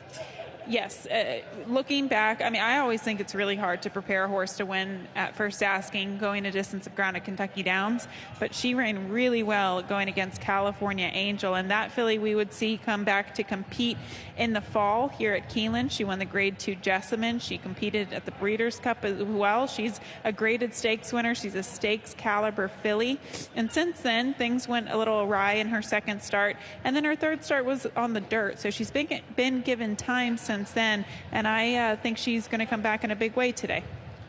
Honeycomb drawn furthest to the outside in post position number 12, currently 12-1 on the tote board.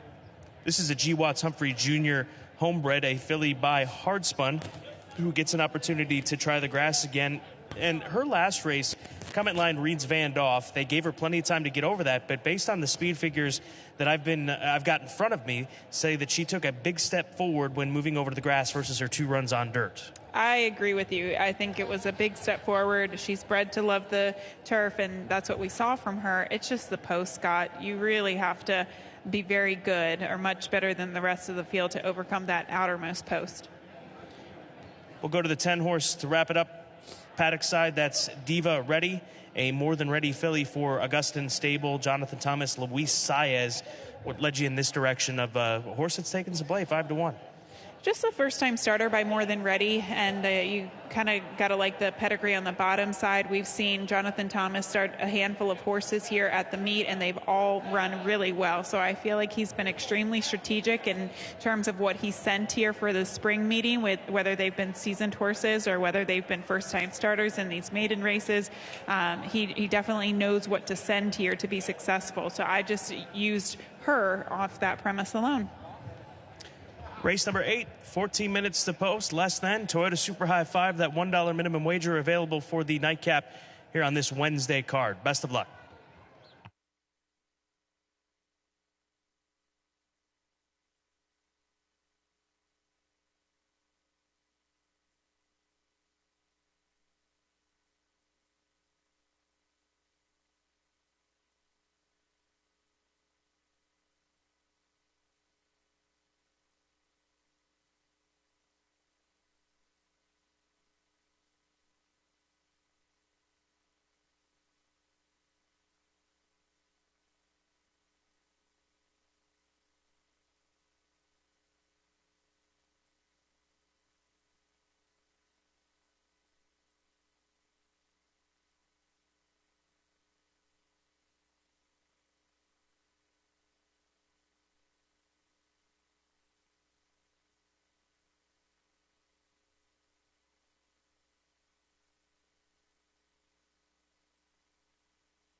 Horses are entering the track for Keeneland's 8th and final race, the Creek View. Maiden special weight fillies and mares age 3 and up, a mile over the firm turf on the Hagen course. The race is just now 6 minutes from post. No carryover for that Toyota Super High 5. Rail set at 10 feet on that firm turf course today. Take out the also eligibles 13 through 16. They did not draw into the race. 6 minutes to post.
Some front-side observations for the nightcap, just pushing those past performances aside and looking at them from a physical standpoint. The number 4, Spare Cash, good-looking filly, and not surprisingly, she's got quite a pedigree with her. She's a daughter of Quality Road. She's got a stakes-winning mother, Cash Control, daughter of Pioneer the Nile, and she's run some solid races as of late. She should be able to build off of those races at Turfway Park, and currently sitting at 3-1. She's the second choice in this race. So Spare Cash looking lovely out there. The number 6 horse, Robbins Fantasy, another one that looks nice. She'll be trying to make up ground, I would imagine, over the course of this race. Daughter of Flincher for James Kelly and Rafael Bejarano, like the appearance of this Keeneland sales graduate from the September sale of 2019. And then also Saffron Moon for CHP Racing and Chad Brown.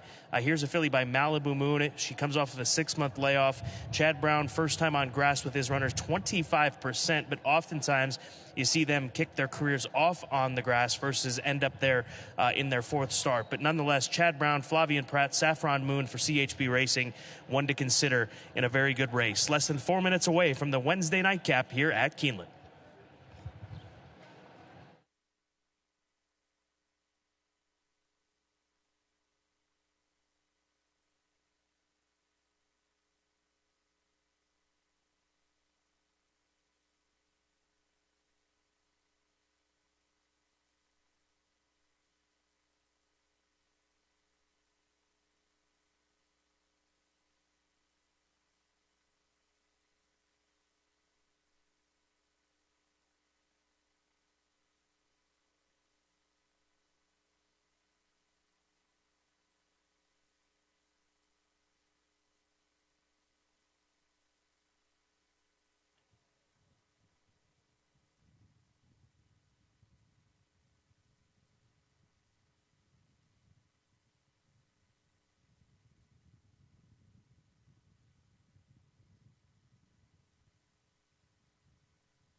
Horses have reached the starting gate for Keeneland's 8th and final race, the Creek View.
Number 2, Izzy M. has unseated the jockey. Update on number 2, Izzy M. in just a moment.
Your attention, please. Late scratch. Scratch number 2, Izzy M. Late scratch in Keeneland's 8th and final race. Scratch number 2, Izzy M.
Horses are moving into line for Keeneland's 8th and final race.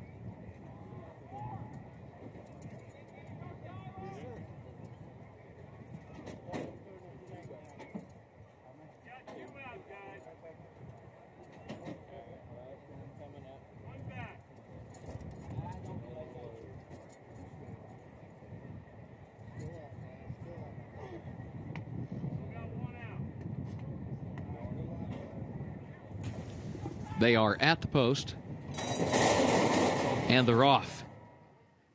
American Pyramid broke alertly, comes right out for the lead. Spare Cash is going to back away down toward the inside as American Pyramid will have the lead heading down into the first turn. Saffron Moon is there. Diva Ready comes away running in third. In fact, Diva Ready bumping incident there with Amelia's Map heading into the first turn. Now everybody settles down and straightens course by the time they move midway onto the first turn. Back up front, it's going to be American Pyramid against the rail, leading it by 3/4 of a length. Saffron Moon is second by a half length. Spare Cash tucked away neatly to the inside in third. Diva Ready is now fourth on the outside, 3 lengths off the lead. Then Lotta Roses between horses is fifth. Miss Susie R to the inside, sixth. Robin's Fantasy is in seventh. Take Joy is in eighth position. Under One Sky to the inside is in ninth. Amelia's Map is now 10th on the outside, and Honeycomb last of the 11. 24.57 for the quarter, 49.07 seconds for the first half mile. Over to the far turn, American Pyramid against the rail, leading Saffron Moon by 3/4 of a length. Spare Cash still third toward the inside, a length and a half off the lead. And then Diva Ready. Now Diva Ready has to go wide toward the center of the course. She's third. She's still 2.5 lengths from the front. Robin's Fantasy angles wide to the center of the course. Spare Cash looks for running room. Saffron Moon has taken the lead. Coming to the 8th pole, Spare Cash goes to second. Diva Ready goes to third. American Pyramid drops back toward the inside, and Saffron Moon kicking on a widening 6-length advantage. Back to Spare Cash. Robin's Fantasy goes to third. Saffron Moon, 2 wins today for Flavian Pratt. Saffron Moon, much the best. Spare Cash was second, Robin's Fantasy third, and Take Joy came out of a crowd in the final strides to be fourth. Once again, Chad Brown on the grass here at Keeneland. This with Flavian Pratt. Saffron Moon like she was shot out of a cannon once they hit the 8th pole. Much the best in the end, and this filly making her turf debut, completely turning things around today, and actually getting a perfect trip there under Flavian Pratt. It's going to be a couple of lengths to the second place finisher, but it does look like the 4 Spare Cash holds on 9-4 for the finale.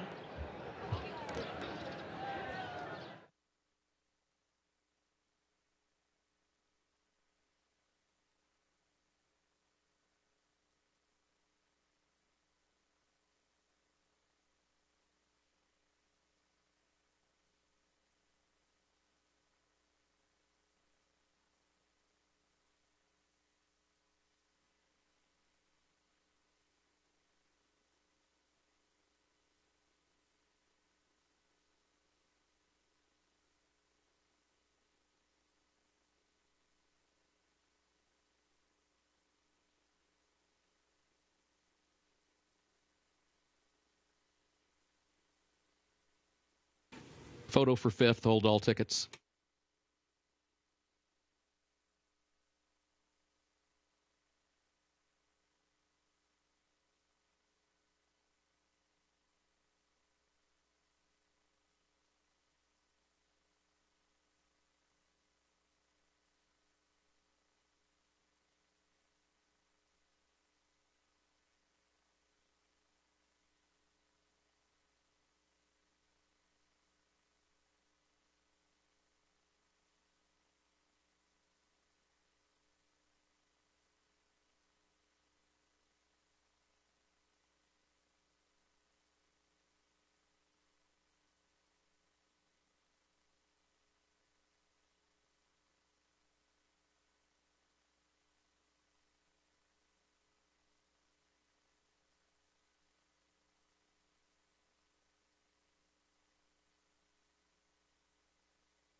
Unofficial results of Keeneland's 8th race.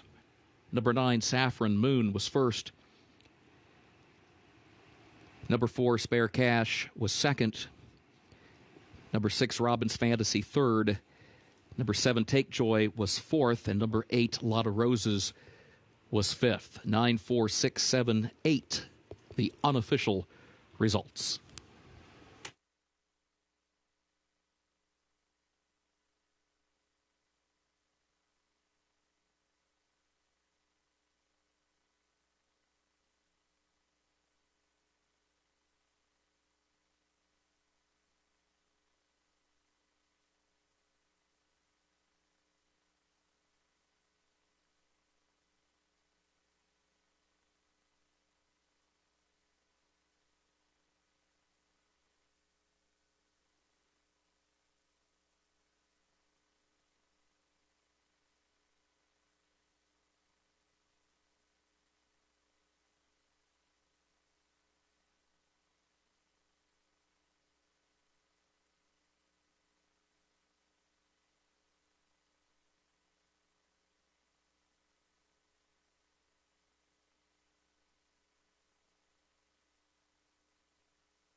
Results are official for Keeneland's 8th race. In the winner's circle, the official winner of the Creekview, number 9, Saffron Moon, owned by CHP Racing of Christine and Phil Hatfield. 2 wins today for trainer Chad Brown, 2 wins for jockey Flavian Pratt.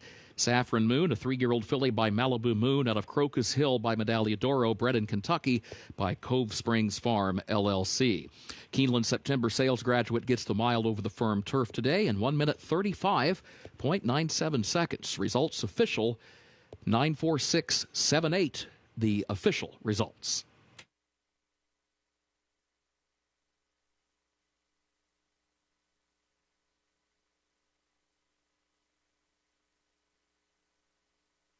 In the winner's circle, the trophy presentation for the Creekview to the connections of Saffron Moon.